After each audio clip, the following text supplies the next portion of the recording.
আসসালামু আলাইকুম সবাইকে।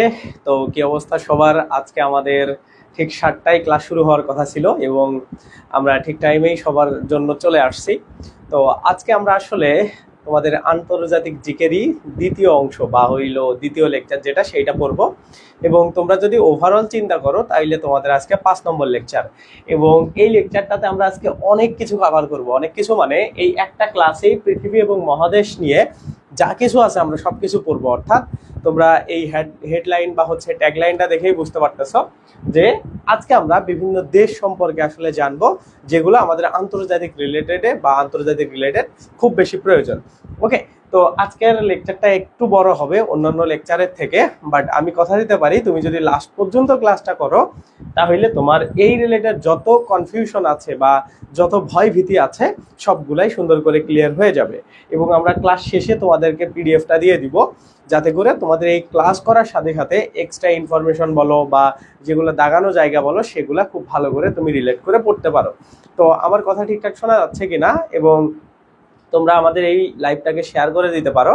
আর তোমাদের হচ্ছে কে কোথা থেকে ক্লাস করতেছো বা আমাদের ক্লাসগুলো তোমাদের আসলে এই জার্নিটা কেমন লাগতেছে সবকিছু আমাদের সাথে জানাইতে পারো। তো আমি আগে একটু চেক করে নিই যে আমাদের সব ঠিকঠাক আছে কিনা। ওকে,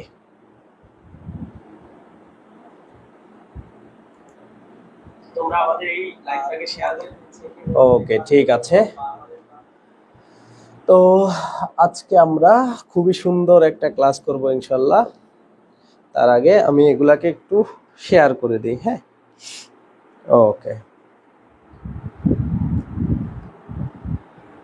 আর এই পিডিএফটা কোথায় পাবো? এই পিডিএফটা তোমরা হচ্ছে দেখবা কমেন্টে দেয়া একটা লিঙ্ক আছে, ওই লিঙ্কে ক্লিক দিলে আমাদের তোমরা গ্রুপে যাইতে পারবা বা গ্রুপে জয়েন হইতে পারবা। তো সেই গ্রুপগুলোতে আমরা তোমাদের একটা পিন পোস্ট রেখে দিছি, সেই পিন পোস্টের মধ্যে তোমরা সবগুলা পেয়ে যাবা। ওকে, মানে সবগুলা হচ্ছে লেকচারের পিডিএফ পেয়ে যাবা সুন্দর করে। আর প্রত্যেকটা ক্লাস শেষেও আমি এই পেজে তোমাদেরকে হচ্ছে ইয়া করে দিই, মানে পোস্ট করে করে এই দাগানো পিডিএফ গুলা দিয়ে দিই। তো পিডিএফ পাওয়া নিয়ে আসলে কোনো সমস্যা নেই, পিডিএফ তোমরা খুব ইজিলি পেয়ে যাবা। ওকে, তো চলো আজকে আমাদের ক্লাসটা আমরা সুন্দর করে শুরু করি। সেটা হলো কি পৃথিবী এবং মহাদেশ পরিচিতি, বা পৃথিবী এবং এই মহাদেশগুলাতে মানে যে দেশগুলো আছে প্রত্যেকটা মহাদেশ ধরে ধরে আমরা সবগুলা দেশের পলিটিক্যাল ভিউ, সবগুলা দেশের মানে জিও যে জিওমেট্রিক্যাল যে ভিউগুলো আছে বা ধরো আমাদের যে জিও পলিটিক্যাল বিষয়গুলো আছে আমরা যদি একসাথে বলতে চাই, সবগুলো আমরা সুন্দর করে এক এক করে দেখা ট্রাই করব। ওকে, তো প্রথমে আমরা মানে মহাদেশগুলা কি বা মহাদেশ আসলে কিভাবে কাজ করে এই জিনিসগুলোকে হালকা করে একটু দেখা ট্রাই করব। ওকে, তো প্রথমে দেখো কি বলা আছে, পৃথিবীতে টোটাল কয়টা মহাদেশ আছে? 7টা মহাদেশ আছে।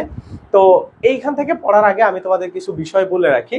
সেটা হলো আমি যে বিষয়গুলো এই যে কালার করে করে রাখছি, এ প্রত্যেকটাই কোনো না কোনো পরীক্ষাতে আসে একটা করে মানে প্রশ্নের উত্তর। সো তোমরা খুবই গুরুত্বপূর্ণ বা খুবই মানে ধৈর্য সহকারে আসলে ক্লাসটা করলে তাহলেই তুমি এই প্রশ্নগুলোর অ্যান্সার ক্লাসের মধ্যেই কমপক্ষে 50% তোমার মাথার মধ্যে ঢুকে যাবে, আর বাকি 50% তুমি যখন একা একা পড়বা তার মধ্যে তোমার মাথায় চলে আসবে। ওকে, তো চলো আমরা আজকের পড়াশোনাটা শুরু করি। এখানে কি বলা আছে, পৃথিবীতে টোটাল কয়টা মহাদেশ আছে? 7টা মহাদেশ আছে, বা পৃথিবীতে টোটাল 7টি মহাদেশ আছে। এখন এই মহাদেশগুলোর মধ্যে সবচাইতে বা সর্ববৃহৎ মহাদেশ হইল এশিয়া মহাদেশ। এবং তোমরা যদি পরীক্ষাতে আসা বেশি প্রশ্ন দেখো এই এশিয়া মহাদেশ থেকেই আসে। কারণ কি? কারণ আমরা এই এশিয়া মহাদেশের মধ্যে বসবাস করি বা আমাদের দেশ এশিয়া মহাদেশের মধ্যে, এই জন্য আসলে এশিয়া মহাদেশ থেকে সবচাইতে বেশি প্রশ্ন আসে। ওকে, তো আমরা এখন এই এশিয়া মহাদেশ, তারপরে অন্যান্য যে মহাদেশগুলো আছে, বিশেষ করে এশিয়া এবং ইউরোপ নিয়ে আমাদের খুবই ভালো করে পড়তে হবে এবং এইগুলা থেকে অনেক বেশি আমরা প্রশ্ন পাবো। তো চলো আমরা দেখি। বলা আছে কি দেখো, এশিয়া মহাদেশের আয়তন কত, মানে কত কিলোমিটার? 4,45,00,000 কত হাজার 79,000 বর্গ কিলোমিটার। এটাও অনেক সময় পরীক্ষাতে আসে যে এশিয়া মহাদেশের আয়তন কত বা এশিয়া মহাদেশটা কত বড়, বা এশিয়া মহাদেশে টোটাল মানে কতটুক জায়গা আছে। ওকে, তারপরে কি দেখো, এশিয়া মহাদেশের আয়তন ইউরোপের চাইতে কত? দেখো 4.5 গুণ বড়। চিন্তা করছো যে ইউরোপের থেকে কত গুণ? 4.5 গুণ, 4.5x। ওকে, 4.5 গুণ বড়। ওকে, এটা অনেক সময় পরীক্ষাতে আসে। তো পরীক্ষাতে যেভাবে প্রশ্ন আসে আমরা যদি সেইভাবে পড়তে থাকি তাইলে আমাদের ইফেক্টিভ পড়া হবে এবং আমরা কম পড়ে আসলে বেশি মার্ক পাওয়ার একটা অ্যাবিলিটি অর্জন করবো ধীরে ধীরে। ওকে, এখন দেখো এই যে এশিয়া মহাদেশে তাইলে দেশের সংখ্যা কতটি? দেশের সংখ্যা হইল 44টি। এবং প্রত্যেকটা দেশ হইলো এই যে এখানে সুন্দর করে দেয়া আছে। তো নর্মালি মাঝে মধ্যে এরকম করে আসে যে এশিয়া মহাদেশের দেশ আসলে নিচের কোনটি, তো এগুলো মাঝে মধ্যে আসে, অত বেশি আসে না। সো তোমরা যারা এরকম করে মানে মুখস্থ করতে চাচ্ছ যে এশিয়া মহাদেশের যে দেশগুলো আছে এগুলো আপাতত প্রয়োজন নাই, ওকে। কারণ তোমার ওই বৃহত্তর পরিসরে ওই নিখুঁত ইনফরমেশন গুলা তুমি যদি মুখস্থ করতে চাও তাইলে অনেক বেশি তোমার পড়তে হবে। তো এটা নিয়েও অনেক মতভেদ আছে, 44টা দেশ। তো তারপরেও আসলে আমরা যেহেতু এইটা মানে পরীক্ষার অপশনে দেওয়া থাকে, এজন্য আমরা এটাকেই এভাবেই কনসিডার করব যে এই এশিয়া মহাদেশের দেশের সংখ্যা টোটাল কয়টি? 44টি, ওকে। এখন দেখো এই যে আয়তনে এশিয়ার বৃহত্তম দেশ তাইলে কোনটা, মানে আয়তনে সবচাইতে বড় দেশ কোনটা? এশিয়ার সবচাইতে বড় দেশ হইল চীন, এবং আয়তন অনুসারে সবচাইতে ছোট দেশ হইল মালদ্বীপ, ওকে। এই প্রশ্নগুলো পরীক্ষাতে আসে। এশিয়ার সর্ব উত্তরের বিন্দু হচ্ছে মানে চেউলিনেস্কের অগ্রভাগ, মানে ওই যে ধরো মানে সর্ব উত্তরে কোন রাশিয়ার যে অংশটা ওইটাকে বোঝানো হচ্ছে, ঠিক আছে। তো এগুলো হচ্ছে মহাদেশ রিলেটেড খুবই বেসিক তথ্য, এগুলা থেকে বেসিক তথ্য থেকে এই টাইপের প্রশ্নগুলো তোমাদের আসে, এর বাইরে তোমাদের আসে না, ওকে। এখন আমরা ধীরে ধীরে ডিপ বা ধীরে ধীরে মানে এই এশিয়া মানে বিভিন্ন মহাদেশ সম্পর্কে হালকা করে জেনে জেনে একদম স্পেসিফিক এশিয়া মহাদেশে কি আছে, স্পেসিফিক ইউরোপ মহাদেশে কি আছে, এরকম করে করে সবগুলা শেষ করবো, ওকে। তো চলো আমরা পরবর্তীতে দেখি কি আছে। এইখানে কি দেয়া আছে দেখো, পৃথিবীর দ্বিতীয় বৃহত্তম মহাদেশ হইলো আফ্রিকা মহাদেশ, মানে এশিয়ার পরে সবচাইতে বড়, মানে এশিয়ার পরেই যদি কোনো মহাদেশ থাকে সেটা হলো আফ্রিকা মহাদেশ, ওকে। তারপরে কি দেখো, ইউরোপ মহাদেশের দক্ষিণে এই আফ্রিকা মহাদেশটা অবস্থিত। তো তোমরা বলতে পারো যে ভাইয়া কেন আমরা শুধু এটাই পড়বো যে ইউরোপ মহাদেশের দক্ষিণ দিকে আফ্রিকা মহাদেশ অবস্থিত, এটাই কেন পড়বো, আমরা অন্য কিছু কেন পড়বো না? পড়বো না কারণ পরীক্ষাতে এই প্রশ্নটা আসে, এই জায়গা থেকে আসে যে ইউরোপের কোন সাইডে আসলে কি আফ্রিকা মহাদেশ। তো এইটা আসার পিছনেও অনেক কারণ আছে। কি কারণ? তোমরা দেখবা যে এশিয়ার মানে ইউরোপের যে দেশগুলো আছে এই দেশগুলো সবসময় মানে এই দেশগুলাই সবসময় কলোনিজম প্রতিষ্ঠা করছে বা সাম্রাজ্যবাদ বিস্তার করছে, ইম্পেরিয়ালিজম প্রতিষ্ঠা করছে, সেগুলো হচ্ছে আফ্রিকার দিকে বা আফ্রিকার যে দেশগুলো সেই দিকে, ওকে। তো এই জন্য আসলে পরীক্ষাতে প্রশ্ন আসে। কেন আসে? কারণ ইউরোপ থেকে মানুষটা কোন দিকে চলে গেছে? দক্ষিণ দিকে চলে গেছে। এই জন্য এই দিকটা অনেক সময় আসে যে ইউরোপের থেকে আফ্রিকার কোন দিক, মানে ইউরোপ থেকে যদি আমরা আফ্রিকায় যেতে যাই তাহলে আমাদের কোন দিকে মুভ করতে হবে, ওকে। সো এইসব জায়গা থেকে এই প্রশ্নটা আসে, অন্য মহাদেশ থেকে আফ্রিকা মহাদেশের প্রশ্ন আসে না, ওকে। এই জন্য এগুলা হচ্ছে ফ্যাক্ট আছে, মানে যে প্রশ্ন করে সে অনেক বেশি জানে এবং জানে দেখেই তোমাকে এই প্রশ্নগুলা সে দিয়ে দেয়, ওকে। এখন দেখো এই আফ্রিকা মহাদেশের দেশ কয়টি? 54টি দেশ আছে। কোন কোন দেশ এগুলো পড়ার একদমই দরকার নেই, জাস্ট একটু মানে ম্যাপটাকে তুমি চোখ বোলায় রাখতে পারো, হ্যাঁ। তার মধ্যে কি দেখো এখানে কি কি বেসিক তথ্য দেওয়া আছে যে আফ্রিকা মহাদেশের সবচাইতে বড় দেশ হইলো আলজেরিয়া, ওকে। আয়তনের দিক থেকে আফ্রিকার সবচাইতে মানে ক্ষুদ্রতম দেশ বা ছোট দেশ হইলো সিসেলিস, ওকে। আফ্রিকার মুসলিম রাষ্ট্র হইলো সুদান। তো এগুলো আমরা আরো পড়বো ডিটেলস, বাট আমরা প্রথমে মহাদেশ সম্পর্কে বেসিক কিছু তথ্য নিচ্ছি, প্রত্যেকটা মহাদেশ সম্পর্কে আমরা কিছু বেসিক তথ্য নিচ্ছি, ওকে। এখন আসো আমরা ইউরোপ মহাদেশ সহ আরো অন্যান্য মহাদেশগুলো আস্তে আস্তে শিখবো। বলা আছে কি দেখো, ইউরোপের টোটাল প্রায় কয়টি? 50টি দেশের মধ্যে রাশিয়ার মানে রাশিয়া হচ্ছে মানে মহাদেশের, রাশিয়া এই মহাদেশটার মোট আয়তনের কত? 40 ভাগ। চিন্তা করো, মানে যদি আমরা চিন্তা করি যে রাশিয়া ইউরোপের মধ্যে আছে এবং এই ইউরোপটা পুরো রাশিয়ার কত শতাংশ? ইউরোপের দেখবা অন্যান্য যে দেশগুলো আছে রাশিয়ার আশেপাশে যে ককেশীয় অঞ্চলগুলো আছে ওইগুলা দেশগুলাকে যদি তোমরা দেখবা খুবই ছোট ছোট ছোট ছোট দেশ। এই জন্যই বলা হয়েছে যে পুরো ইউরোপের 40 ভাগ একাই দখল করে থাকে হচ্ছে রাশিয়া, আর বাকি 60 ভাগ দখল করে থাকে বাকি 49টি দেশ, ঠিক আছে, বাকি 49টি দেশ। বুঝতে পারছো? তার মানে রাশিয়া একাই এত বড় একটা দেশ, সেটা বলা হয়েছে।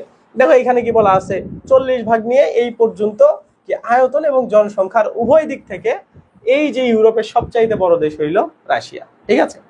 এটা হলো এখানকার বিষয়।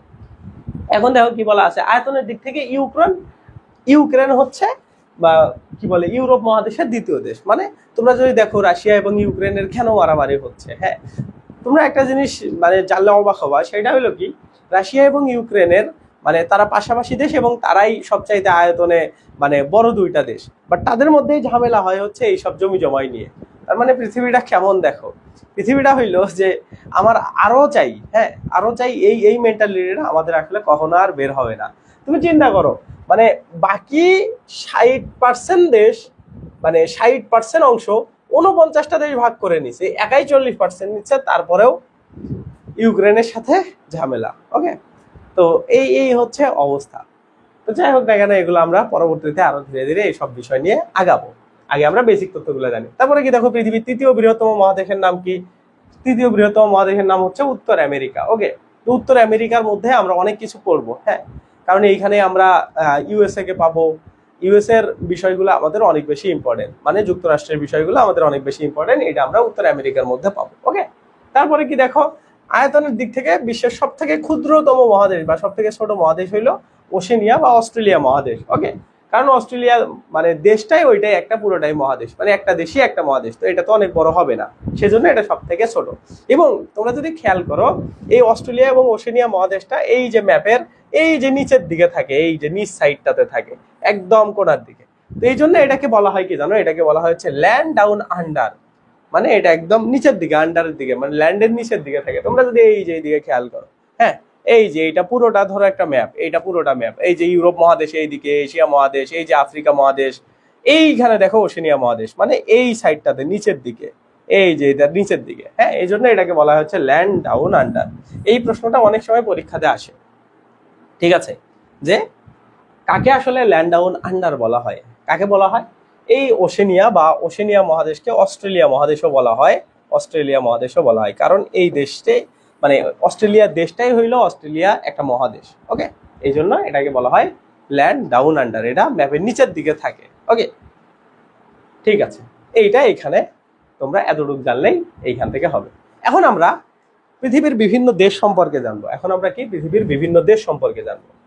ওকে, তো দেখো পৃথিবীর দেশ মানে পুরো জানবো না, এগুলো আমরা বেসিক তথ্য নিচ্ছি, এগুলোর ডিটেলস আমরা পরবর্তীতে পড়বো। মানে মহাদেশ শেষ হয়ে গেল বিষয়টা এমন না, হ্যাঁ, আসবে আবার। দেখো কি বলা হয়েছে যে বর্তমানে পৃথিবীতে 195টি স্বাধীন দেশ আছে, কিন্তু এই 195টা কিন্তু জাতিসংঘের মানে সদস্যপদ লাভ করে নাই। সদস্যপদ লাভ করছে কয়টা? 2টা বাদ দিয়ে 193টা। এবং যে 2টা লাভ করে নাই কে কে, একটা হইলো ভ্যাটিকান সিটি আর একটা হইলো প্যালেস্টাইন। ওকে, তো এই 2টাকে মানে আপাতত পর্যবেক্ষণে রাখা হয়েছে, মানে অবজারভেশনে রাখা হয়েছে, যে তারা পূর্ণাঙ্গভাবে স্বাধীনতা লাভ না করা পর্যন্ত তাদেরকে আমরা জাতিসংঘের সদস্য রাষ্ট্র হিসাবে নিব না, হ্যাঁ, এই জন্য তাদেরকে অবজারভেশনে রাখা হয়েছে। এখন বলো কি বলা হয়েছে, সোভিয়েত ইউনিয়ন ভেঙে যাওয়ার পর আয়তনে সবচেয়ে পৃথিবীর কি বৃহত্তম দেশ হইল রাশিয়া। সোভিয়েত ইউনিয়ন যখন ছিল তখনও ছিল, সোভিয়েত ইউনিয়ন যখন ভেঙে গেছে তখনও রাশিয়া কি হয়েছে, বৃহত্তম দেশ হিসাবে আসছে। তো এইখানে কিছু জিও পলিটিক্যাল বিষয় আছে। জিও পলিটিক্যাল বিষয় বলতে কি, সোভিয়েত ইউনিয়ন কেন ভাঙলো, হ্যাঁ, তোমরা যদি মানে একটু হালকা মানে জেনে থাকো বা না জেনেও থাকো, তারপরে এই স্টোরিটা তোমাদেরকে হেল্প করবে। ওকে, দেখো এই যে সোভিয়েত ইউনিয়ন ভাঙাই হয়েছে যে পৃথিবীকে যাতে করে রাশিয়া কি করতে পারে না, রাশিয়া যাতে নিয়ন্ত্রণ করতে পারে না। এখন পৃথিবীকে নিয়ন্ত্রণ করে কারা? যুক্তরাষ্ট্র। বাট তোমরা যদি চিন্তা করে দেখো, পৃথিবীর সবচাইতে বড় দেশকে, মানে আয়তনে বলো, জনসংখ্যায় বলো, যাই জনসংখ্যার হিসাব বাদ, আয়তন, জনসংখ্যায় আসলে কোনো কাজ হয় না। আয়তনে, আয়তন যার যত বড় তার তত প্রাকৃতিক উৎস আছে বা তার তত হচ্ছে মানে আর্নিং এর সোর্স বেশি আছে, তাই না? এখন এই রাশিয়া যখন মানে পৃথিবীর সামনে এইরকম করে একটা মানে তাদের কি পাওয়ার কম আছে, তাদের কি পারমাণবিক শক্তি নাই? আছে। তাদের কি মিলিটারি বাহিনী নাই? আছে, সবই আছে। বাট তারা কেন পৃথিবী রাজ করতে পারতেছে না? এবং তাদের পজিশনটাও যদি তুমি দেখো, এশিয়া ইউরোপের মধ্যে 2টাকে কানেক্ট করে তাদের মানে দেশটা, তো তাদেরই তো কথা, ইউএস এর তো কথা না। কই উত্তর আমেরিকা, কই তোমার 2টা মহাদেশের একদম কাছাকাছি, কেন তুমি আসলে শাসন করতে পারতেছো না? এইটা হইলো ইউএস এর একটা প্ল্যান। হ্যাঁ, ইউএস এরা এই সোভিয়েত ইউনিয়নকে প্রথমে চিন্তা করলো, সোভিয়েত ইউনিয়নের মধ্যে কারা ছিল, যারা এখন ন্যাটোর অন্তর্ভুক্ত বিভিন্ন দেশ। ন্যাটো বলতে কোনগুলাকে বোঝানো হচ্ছে, সোভিয়েত ইউনিয়ন বলতে কোনগুলাকে বোঝানো হচ্ছে, সোভিয়েত ইউনিয়নের দেশগুলা কোনগুলা ছিল, যেগুলা রাশিয়ার আশেপাশে ছিল। রাশিয়ার আশেপাশের অঞ্চলগুলা কি? ককেশীয় অঞ্চল। ওইগুলার দেশগুলাই তো আগে সোভিয়েত ইউনিয়নের মধ্যে ছিল। এখন সোভিয়েত ইউনিয়ন যখন ভেঙে গেল, তখন দেখো ন্যাটো তৈরি হইলো। হ্যাঁ, ন্যাটো তৈরি হইলো, ইউরোপীয় ইউনিয়ন তৈরি হইলো, মানে ইউরোপীয় ইউনিয়নে তারা যোগদান করলো ওই সোভিয়েত ইউনিয়নের দেশগুলা ভেঙে ভেঙে। সো এই যে বিষয়গুলো আছে, এইগুলা কিন্তু মানে করাই হয়েছে, সোভিয়েত ইউনিয়ন ভাঙা হয়েছে, ন্যাটোর প্রতিষ্ঠা করা হয়েছে রাশিয়ার শক্তি কমানোর জন্য। সো এইটা হচ্ছে কাদের প্ল্যানে হয়েছে? এটা হইলো যুক্তরাষ্ট্রের প্ল্যানে হয়েছে। এই জন্য তোমরা দেখবা যে কোনো যুদ্ধ লাগলে, যে কোনো জায়গায় গ্যাঞ্জাম হইলে রাশিয়া এবং যুক্তরাষ্ট্র একসাথে থাকতে চায় না, ঠিক আছে? তোমরা কি দেখছো কখনো টপারদের খুবই ভালো সম্পর্ক হয়, 1 রোল আর 2 রোল? তোমরা তো আগে রোল পরে আসছো, হ্যাঁ, তাদের কি খুব ভালো সম্পর্ক থাকে? থাকে না। তাদের মধ্যে একটা প্রতিযোগিতাপূর্ণ সম্পর্ক থাকে, যে আমার দুই দেশেরই পাওয়ারফুল একই, আমরা সবাই পাওয়ারফুল, তো আমি নিজেকে গ্রেট মনে করবো অবশ্যই। বাঘ আর সিংহ কি একই সাথে মানে তারা রাজত্ব করতে পারবে না? একজনকে জায়গা ছেড়ে দিতে হবে। একজনকে কি ও ইজিলি ছেড়ে দিবে? ওকে পরাজিত করতে হবে। সো এই জন্য তাদের মধ্যে একটা কোল্ড ওয়ার চলে, বুঝতে পারছো? সো এগুলা নিয়ে আমরা আরো ধীরে ধীরে কথা বলবো। এখন দেখো কি বলা আছে, আয়তনের দিক থেকে পৃথিবীর বৃহত্তম রাষ্ট্র হইল কি? রাশিয়া। এটা তো আমরা আগে দেখছি না? তো আয়তনের বিচারে কানাডা বিশ্বের দ্বিতীয় বৃহত্তম রাষ্ট্র। আমরা যদি মানে ওভারঅল চিন্তা ভাবনা করি তাইলে সেটা হইলো আয়তনে, মানে যদি আয়তনে সব মহাদেশের মধ্যে আমরা চিন্তা ভাবনা করি সেই হিসেবে কানাডা হইলো দ্বিতীয় বৃহত্তম রাষ্ট্র। ওকে, এটা উত্তর আমেরিকার প্রায় 41% নিয়ে গঠিত। তার মানে দেখো কানাডা, মেক্সিকো, তারপরে যুক্তরাষ্ট্র, এগুলো পাশাপাশি তোমরা দেখতে পাবা, এগুলো উত্তর আমেরিকার মধ্যে। তো এই যে উত্তর আমেরিকার যদি তুমি শতাংশ চিন্তা করো, যেমন তুমি ইউরোপের 40% রাশিয়াকে দিয়ে দিছো, সেম ভাবে উত্তর আমেরিকার 41% হচ্ছে কানাডা নিজেরা দখল করে আছে, বা তাদের এত বড় দেশ। ওকে, তারপরে দেখো আয়তনের দিক থেকে পৃথিবীর তৃতীয় বৃহত্তম দেশ হইল যুক্তরাষ্ট্র। ওকে, যুক্তরাষ্ট্র খুবই ছোট তা না, তারাও আছে, কিন্তু এই লেভেলের না।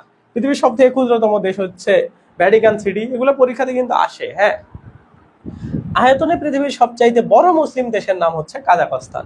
ওকে, তোমার ম্যাপের মধ্যে যদি কাজাকস্তান খুঁজে বের করো তাইলেই বুঝতে পারবা। ওকে, যে এত বড় একটা দেশ এবং সেটা একটা মুসলিম দেশ, মধ্যপ্রাচ্যের মধ্যে গেলেই পাবো। ইউরোপের একমাত্র মুসলিম দেশ হচ্ছে আলবেনিয়া। ওকে, তারপরে কি দেখো বিশ্বের একমাত্র হিন্দু রাষ্ট্র বা ধর্মনিরপেক্ষ রাষ্ট্র ছিল হচ্ছে নেপাল, এখন নাই। ওকে, এটা বিষয়। সাংবিধানিকভাবে এশিয়ার একমাত্র বৌদ্ধ রাষ্ট্রের নাম হইল শ্রীলঙ্কা। ওকে, এগুলো হচ্ছে বেসিক তথ্য বিভিন্ন দেশের বা বিভিন্ন দেশ সম্পর্কে, এগুলা বেসিক কিছু তথ্য। ওকে, এখন আমরা এমন কিছু দেশ সম্পর্কে জানবো যেগুলা হচ্ছে দুইটা মহাদেশের মধ্যে অবস্থিত, এইগুলা কিন্তু পরীক্ষাতে আসে।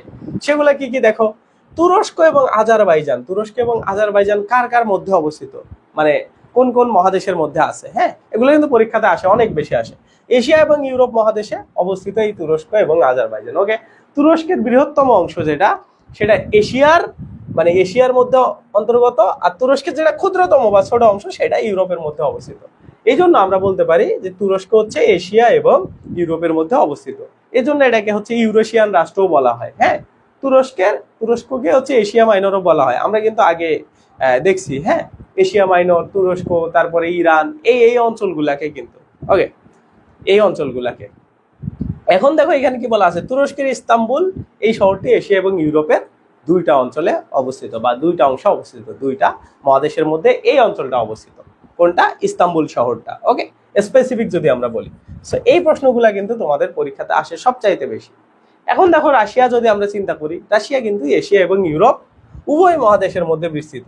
এটা পৃথিবীর সবচাইতে বৃহত্তম দেশ। ওকে, ওই যে কথাটা আমি ধরলাম যে দুইটা মহাদেশের পাশাপাশি একটা দেশ পৃথিবীকে শাসন করতে পারছে না। কেন পারছে না? কারণ এইটাতে ইউএস এর সাথে তাদের একটা কোল্ড ওয়ার আছে, তাই না? এইটা হলো বিষয়। তারপরে কি দেখো মিশর। মিশর কোথায় কোথায়? আফ্রিকা মহাদেশ এবং একটা মানে তাদের একটা অংশ, বেশিরভাগ অংশ যেটা সেটা আফ্রিকা মহাদেশে, এবং অল্প বা ছোট অংশ যেটা সেটা এশিয়া মহাদেশে অবস্থিত। এটা হলো মিশর। তো তোমাদেরকে যদি আমি ম্যাপের মধ্যে দেখাই তাইলেও তোমরা বুঝতে পারবা। হ্যাঁ, এই যে দেখো, এই যে এটা দেখো, এই যে এশিয়া এবং এই যে একটা ইউরোপ, এই দুইটা মেলায়া হইলো রাশিয়ার পুরো অংশ। ওকে, তারপরে যদি তোমরা দেখো এই যে মিশরের দেখো কোথায় কোথায়, এই যে এটা আফ্রিকা, আর উপরে দিয়ে কোথায় এই যে এই অংশটা হচ্ছে এশিয়ার মধ্যে, এই যে এখান থেকে কিছু অংশ। ওকে, তারপরে কি দেখো, এই যে টার্কি যদি দেখো, তুরস্ককে যদি তোমরা দেখো, এখানে দেখবা এই যে একটা ইউরোপ, আর কোথায় গেল এই যে টার্কি। যদি আমরা ইস্তাম্বুলটা একদম বের করি, এই যে এই অংশের কিছু অংশ হইলো এশিয়ার মধ্যে আছে। হ্যাঁ, সো এইভাবে কিন্তু এই জিনিসগুলা তোমাদের আসে পরীক্ষাতে, যে কোন দেশগুলা কোন মহাদেশের মধ্যে কিভাবে অবস্থিত। ঠিক আছে, এটা হলো এখানকার অংশ। ওকে, তাইলে আমরা কিছু প্রশ্নের অ্যান্সার করি। এটা কাজী নজরুল ইসলাম বিশ্ববিদ্যালয়ে আসা প্রশ্ন। পৃথিবীর 1 নম্বর প্রশ্ন দিয়ে দিই, পৃথিবীর তৃতীয় বৃহত্তম মহাদেশ কোনটি? আমরা কিন্তু কিছুক্ষণ আগে দেখছি। কি বলছে? মহাদেশ, দেশ কিন্তু না, তাই না? মহাদেশ। আমরা প্রথমে দেখছি এশিয়া, তারপরে কি দেখছি আফ্রিকা।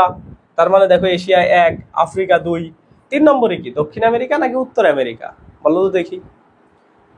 কিছুক্ষণ আগে কিন্তু আমরা পড়ছি, হ্যাঁ আমরা কিন্তু সাউথ আমেরিকা সম্পর্কে পড়ি না। আমরা কি পড়ছি, বলো তো দেখি? ডি, একজন বলছো ডি। প্রণালী কোথায় অবস্থিত? তোমাকে এখন আমি পড়াইতেছি? এখন তো পড়াইতেছি না। প্রণালী সবগুলো আমরা পরবর্তীতে পড়বো, প্রণালী পড়ার সময় আছে। হ্যাঁ, এখন প্রণালী পড়ে দেশ সম্পর্কে তুমি না জেনে প্রণালী পড়ে কি করবা? কতগুলা খেয়াল রাখতে পারবা? প্রণালী আমরা পরবর্তীতে পড়বো, খুবই গুরুত্বপূর্ণ টপিক। হচ্ছে ডি, উত্তর আমেরিকা। তার মানে অ্যান্সার সঠিক কি? সঠিক অ্যান্সার হইলো ডি। ঠিক আছে, সঠিক অ্যান্সার দেখো ডি, মানে ঘ হইলো সঠিক অ্যান্সার। পরবর্তী প্রশ্ন কি দেখো, 45তম BCS এ আসা প্রশ্ন। Which continent is known as the land down under? ওই যে তোমরা বলো না যে ভাইয়া বিউপিতে তো কি আসবে, ইংলিশ ভার্সনের জিকে আসবে বিউপিতে। এই প্রশ্নটা পড়ে কি তোমরা বুঝতেছো না? Which continent is known as the land down under? তোমাদের আমি একটা ভুল ধারণা আজকে শেখাই দিই। সেটা হইলো কি, এই যে তোমরা বলো যে ইংলিশ ভার্সনের জিকে না পড়লে ইংলিশ ভার্সন জিকে পারা যায় না। ওকে, এইটা একটা তোমাদের চরম ভুল ধারণা। কারণ কি জানো, তোমরা যখন ইংরেজি প্রশ্ন পড়ো, ইংরেজি প্রশ্ন কি তোমরা বোঝো না? বোঝো। ইংরেজি প্রশ্নগুলা কি তুমি আগে থেকে পড়ে আসো? না, পরীক্ষার হলে গিয়েই তো নতুন ভাবে ইংরেজি প্রশ্নটা পড়ো। তাহলে ইংরেজি প্রশ্নটা যদি তুমি পড়ে বুঝতে পারো, জিকে কি এমন মহামারী ওয়ার্ড ইউজ করে যে তুমি বুঝতে পারবা না? ইংলিশ ভার্সনের জিকে কে বুঝতে পারবে না যে নকল করে পাশ করে আসছে, যে পাশ করছে, পাশ মানে বোঝো 2.00 পাইছে, মানে নিজের যোগ্যতায় সে ইংরেজি রিডিং করে বুঝবে। যদি ইন্টারমিডিয়েটে সে 2.00 পেয়ে পাশ করে আসে, তাইলে কেন এত বেশি টেনশন? এই লেখাটাকে ইউরোপ ইংলিশ দিয়ে লেখা থাকবে, এটাকে ইংলিশ দিয়ে লেখা থাকবে। এইটাকে ধরো এই যে অস্ট্রেলিয়া ইংলিশ দিয়ে লেখা থাকবে, এটা কি পড়তে পারবা না? সাউথ আমেরিকা ইংলিশ দিয়ে লেখা থাকবে, আফ্রিকা ইংলিশ দিয়ে লেখা থাকবে, এটা বুঝবা না? তাহলে প্রশ্নের কে বলে বুঝতে পারে না? তোমাকে অ্যাডমিশন সময় যে যাই বলবে তাই কেন তুমি বিশ্বাস করবা? এক ভাইয়া বলতেছে যে এই ইংরেজি প্রশ্নে তুমি যদি না পড়ো তুমি ইংরেজি পারবা না। কেন তোমাকে বিশ্বাস করতে হবে? তোমার কি এই কনফিডেন্স নাই যে একটা রিডিং ইংরেজি পড়ে তার তুমি বুঝবা না প্রশ্নে কি বলছে? যখন ভার্সিটিতে চান্স পাবো তখন কি বাংলা ভার্সনে পড়বা? কি ভাবতেছো ভার্সিটি বাংলা ভার্সনে? যে কোনো ভালো ভার্সিটি ইংলিশ ভার্সনে তোমার পরীক্ষা দিতে হবে, ইংলিশ ভার্সনে অনেক ভার্সিটিতে লেকচারও দিবে তোমার, সবকিছু ইংলিশে। বাংলার বউ পাবা না 5 বছর আগামী, সব ইংলিশ ভার্সনে পড়তে হবে। ইংলিশ ভার্সনে মানে 3 ঘন্টা ধরে তোমাকে এক্সাম দিতে হবে। তাইলে ইংলিশ ভার্সন ভার্সিটির একটা নর্মাল কালচার, তুমি আসলেই ইংলিশ ভার্সন হয়ে যাবে সবকিছু, কোনো বাংলা ভার্সন নেই। তাইলে এই পড়াগুলা যদি ন্যূনতম তুমি না বোঝো, এইসব বাংলা ইংলিশ নিয়ে চিন্তা করো, তুমি এই যে বাংলা ইংলিশ নিয়ে যারা চিন্তা করো, হ্যাঁ তারা চান্সই পাবা না। ঠিক আছে, এই হচ্ছে বিষয়, খুবই সহজ বিষয়। এইগুলা নিয়ে তোমরা মারামারি করো যে বিউপিতে ইংলিশ ভার্সনের জিকে ভাইয়া করবো কি ভাইয়া, আমি তো ইংলিশ ভার্সনের জিকে পড়ি না। এই বিউপিতে চান্স যারা পাইছে ওদের জিজ্ঞেস করো কি, ওরা কেউই ইয়াতে মানে ইংলিশ ভার্সন জিকে বই শুয়েও দেখে নেই। ইংলিশ ভার্সন জিকে একটা সব থেকে ফালতু বই, ওটাতে কিচ্ছু নাই। তোমাকে জানতে হবে ওটা ইংলিশ ভার্সনে আসবে, অ্যান্সার করে দিবা, শেষ। খুবই সহজ।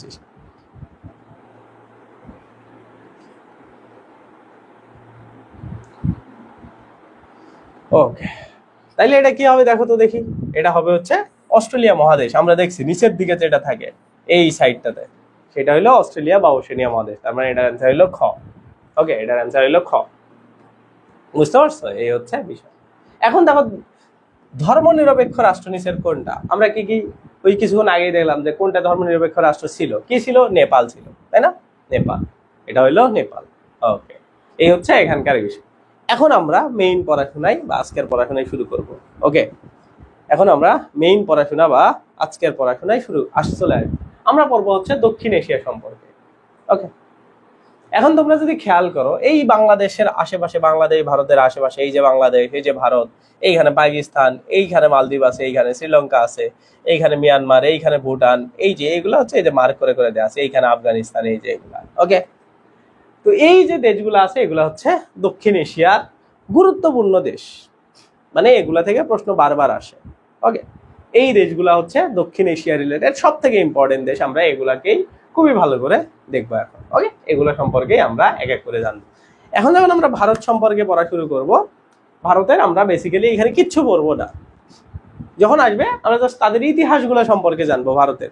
এবং ভারত রিলেটেড যারা আমরা কি কভার করতেছি দেখো, যে আমরা যখন দক্ষিণ এশিয়া পড়তেছি, দক্ষিণ পূর্ব এশিয়া যখন স্পেসিফিক চলে আসতেছি তখন কি আমরা ভারতকে পাচ্ছি। এখন ভারতের যা জিও পলিটিক্যাল ব্যাপার আছে, জিও পলিটিক মানে কি, তাদের ভূমি রিলেটেড যা কিছু আছে, পলিটিক্স রিলেটেড যা কিছু আছে, হ্যাঁ সবকিছু আমরা সুন্দর করে দেখবো। পলিটিক্স আসলে দেখবা তোমাদের মহাত্মা গান্ধীর নাম আসবে, রাজীব গান্ধীর নাম আসবে, সবকিছু চলে আসবে, আমরা সেগুলাকে একসাথে অ্যাকুমুলেট করে পড়বো। হ্যাঁ, এইভাবে কিন্তু আমরা একটা দেশ সম্পর্কে তথ্য জানবো।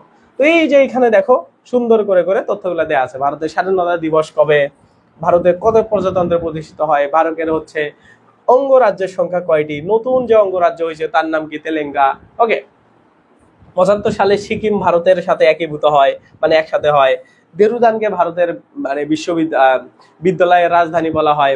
তারপরে পৃথিবীতে সবচেয়ে বৃষ্টিপাত হয় কোথায়, মৌসিন নামে, এইটা কোথায়, ভারতে। এরকম বেসিক তথ্যগুলো আমরা সুন্দর করে জানবো।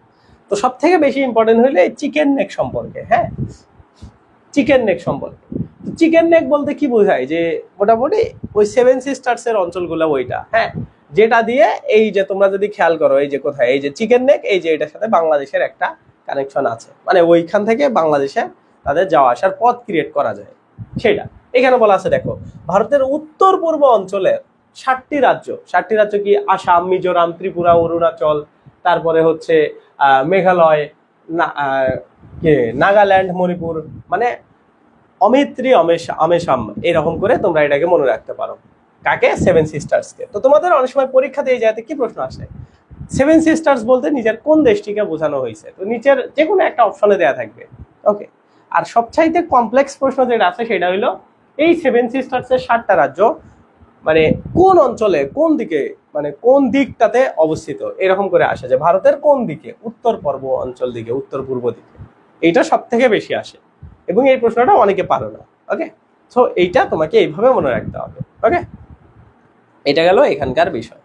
তারপরে কিছু বেসিক তথ্য আছে, দেখো এদের মোট আয়তন কত, শিলিগুড়ি করিডোরটাকে চিকেন নেক বেসিক্যালি বলা হয়। ওকে, এটা হচ্ছে বিষয়। ওকে, এই যে চিকেন নেক, তারপর দেখো এই যে বিভিন্ন দেশগুলো একে ছড়ায় ছিটায় আছে, মানে বিভিন্ন অঞ্চলগুলো এদের ছড়ায় ছিটায় আছে। ওকে, এখন দেখো এই জায়গাতে বিভিন্ন জিনিসের মানে পলিটিশিয়ানের বা বিভিন্ন যারা ভারতের ভালো ভালো ব্যক্তিত্ব মানুষজন ছিলেন তাদের সম্পর্কে বেসিক তথ্য আসবে। 1 নম্বর হইলো কি, দেখো এপিজে আব্দুল কালাম। এপিজে আব্দুল কালাম কত সালে রাষ্ট্রপতি হন, তিনি কততম ছিলেন, এগুলো এখনকার প্রশ্ন আসার মতো না, এগুলো আসবে না, এগুলো রানিং রিলেটেড থাকলে তাইলে আসতো। এখান থেকে কি আসবে, তিনি কি নামে পরিচিত ছিলেন, তার কি কি বই আছে, এই টাইপের প্রশ্নগুলো আসবে। তো এগুলো তোমাদের দায়িত্ব, এগুলো তোমরা পড়বা, প্রত্যেকটা এভাবে পড়বা। হ্যাঁ, এই যে উইংস অফ ফায়ার, এটা কার রচিত, এগুলো আমি রিডিং পড়ানোর কিছু নাই। ওকে, এগুলা তোমরা ভালো করে দেখবা প্রত্যেকটা ব্যক্তিত্ব সম্পর্কে। এই দেখো এখানে হচ্ছে জওহরলাল নেহেরু, তাকে কি বলা হয়, তার কি কি বই আছে, এগুলো কিন্তু পরীক্ষাতে আসা যেগুলো, সেগুলো তোমাদেরকে বাছাই করে করে দেয়া আছে। হ্যাঁ, তার মানে তুমি যদি এতটুকুই পড়ো, এর বাইরে তোমাদের পরীক্ষাতে আসার চান্স নাই বললেই চলে। এগুলাই বারবার ঘুরে ফিরে চলে আসছে সবগুলা টপিক থেকে। ওকে, তারপরে দেখো এইখানে যে ভারতের রাষ্ট্রপতি কারা কারা ছিল, প্রথম রাষ্ট্রপতি কে ছিল, রাজেন্দ্র প্রসাদ। প্রথম মুসলিম রাষ্ট্রপতির নাম হচ্ছে জাকির হোসেন। তারপরে কি দেখো, বাঙালির কি বলে, ভারতের প্রথম বাঙালি হচ্ছে রাষ্ট্রপতি ছিলেন প্রণব মুখার্জি, তাকে বলা হয় কি, ভারতরত্ন। তারপরে পূর্ণতম বর্তমান রাষ্ট্রপতি হচ্ছে দ্রৌপদী মুর্মু। তারপরে হচ্ছে ভারতের বর্তমান উপরাষ্ট্রপতি হচ্ছে জগদীপ ধনকর। ওকে, তো এগুলো পরবর্তীতে চেঞ্জ হইতে পারে, হ্যাঁ, যে কোনো ইলেকশনের পর, বাট আপাতত এগুলা তোমরা এভাবে মনে রাখলেই হবে। ওকে, তারপরে কি দেখো, ভারতের প্রথম নারী প্রধানমন্ত্রী ছিলেন কে, ইন্দিরা গান্ধী। ওকে, যদিও এখন আসলে ভারত রিলেটেড অত বেশি প্রশ্ন তোমাদের অ্যাডমিশনে দেওয়ার মতো টিচার নাই, তারপরেও কিছু বিষয় তোমাদের দিতে পারে, রিসেন্ট কোনো কিছু বিষয় তোমরা জানো কিনা, এর সব বিষয়ে দিতে পারে। আর বিশ্ববিদ্যালয়ের আন্তর্জাতিক প্রশ্নগুলো হয় হচ্ছে রিসেন্ট ফ্যাক্টকে কানেক্ট করে। হ্যাঁ, তো তোমাদের সবাই বলে যে নিউজ পেপার পড়বা বা হচ্ছে কারেন্ট অ্যাফেয়ার্স সম্পর্কে জানবা, কেন বলে বলো তো দেখি? কারণ পৃথিবীতে কোথায় কোন জায়গায় কোন ঘটনাটা ঘটতেছে, হ্যাঁ, ধরো কোনো একটা ইম্পর্টেন্ট ঘটনা কোনো একটা জায়গায় ঘটলো, এখন সেই দেশ রিলেটেড তোমাকে জিকে প্রশ্ন করবে। বুঝতে পারছো, জিকে প্রশ্নগুলো এইভাবে সেট আপ করা হয়। জিকে প্রশ্ন আসলে কোন দেশ নিয়ে প্রশ্ন করবে এটা ডিপেন্ড করবে এখন পৃথিবীতে কোন দেশ আলোচিত অবস্থায় আছে। হ্যাঁ, যে দেশ আলোচিত অবস্থায় আছে সেই দেশের মুদ্রার নাম কি, এটা চলে আসলো। ওই দেশে ধরো যুদ্ধ লেগে গেছে, যুদ্ধ নিয়ে প্রশ্ন আসলো না, আসলো ওই দেশের মুদ্রার নাম কি। এইভাবে প্রশ্ন করা হয় জিকের, আন্তর্জাতিকের। বুঝতে পারছো, এইভাবে আন্তর্জাতিক জিকের প্রশ্নগুলো করা হয়। ওকে, এইগুলা বেসিক তথ্য দেওয়া আছে। দেখো ভারতের সাবেক প্রধানমন্ত্রী ইন্দিরা গান্ধী 1966 সালে প্রথম মানে মন্ত্রিত্ব লাভ করে, তাকে হত্যা করেন কে, সাকওয়াত সিং, তারপরে বিয়ান সিং, এরা দুইজনকে ফাঁসি দেওয়া হয় যারা ইন্দিরা গান্ধীকে হত্যা করেছিল। হ্যাঁ, তারপরে কি দেখো এই যে রাজীব গান্ধী, রাজীব গান্ধীকে নিয়ে তো মুভি বের হচ্ছে, ইন্ডিয়াতে একটা মুভি নাকি সিরিজ বের হচ্ছে, তাই না? রাজীব গান্ধীর কেস নিয়ে, মানে রাজীব গান্ধীকে যে হত্যা করা হয়েছিল এই নিয়ে।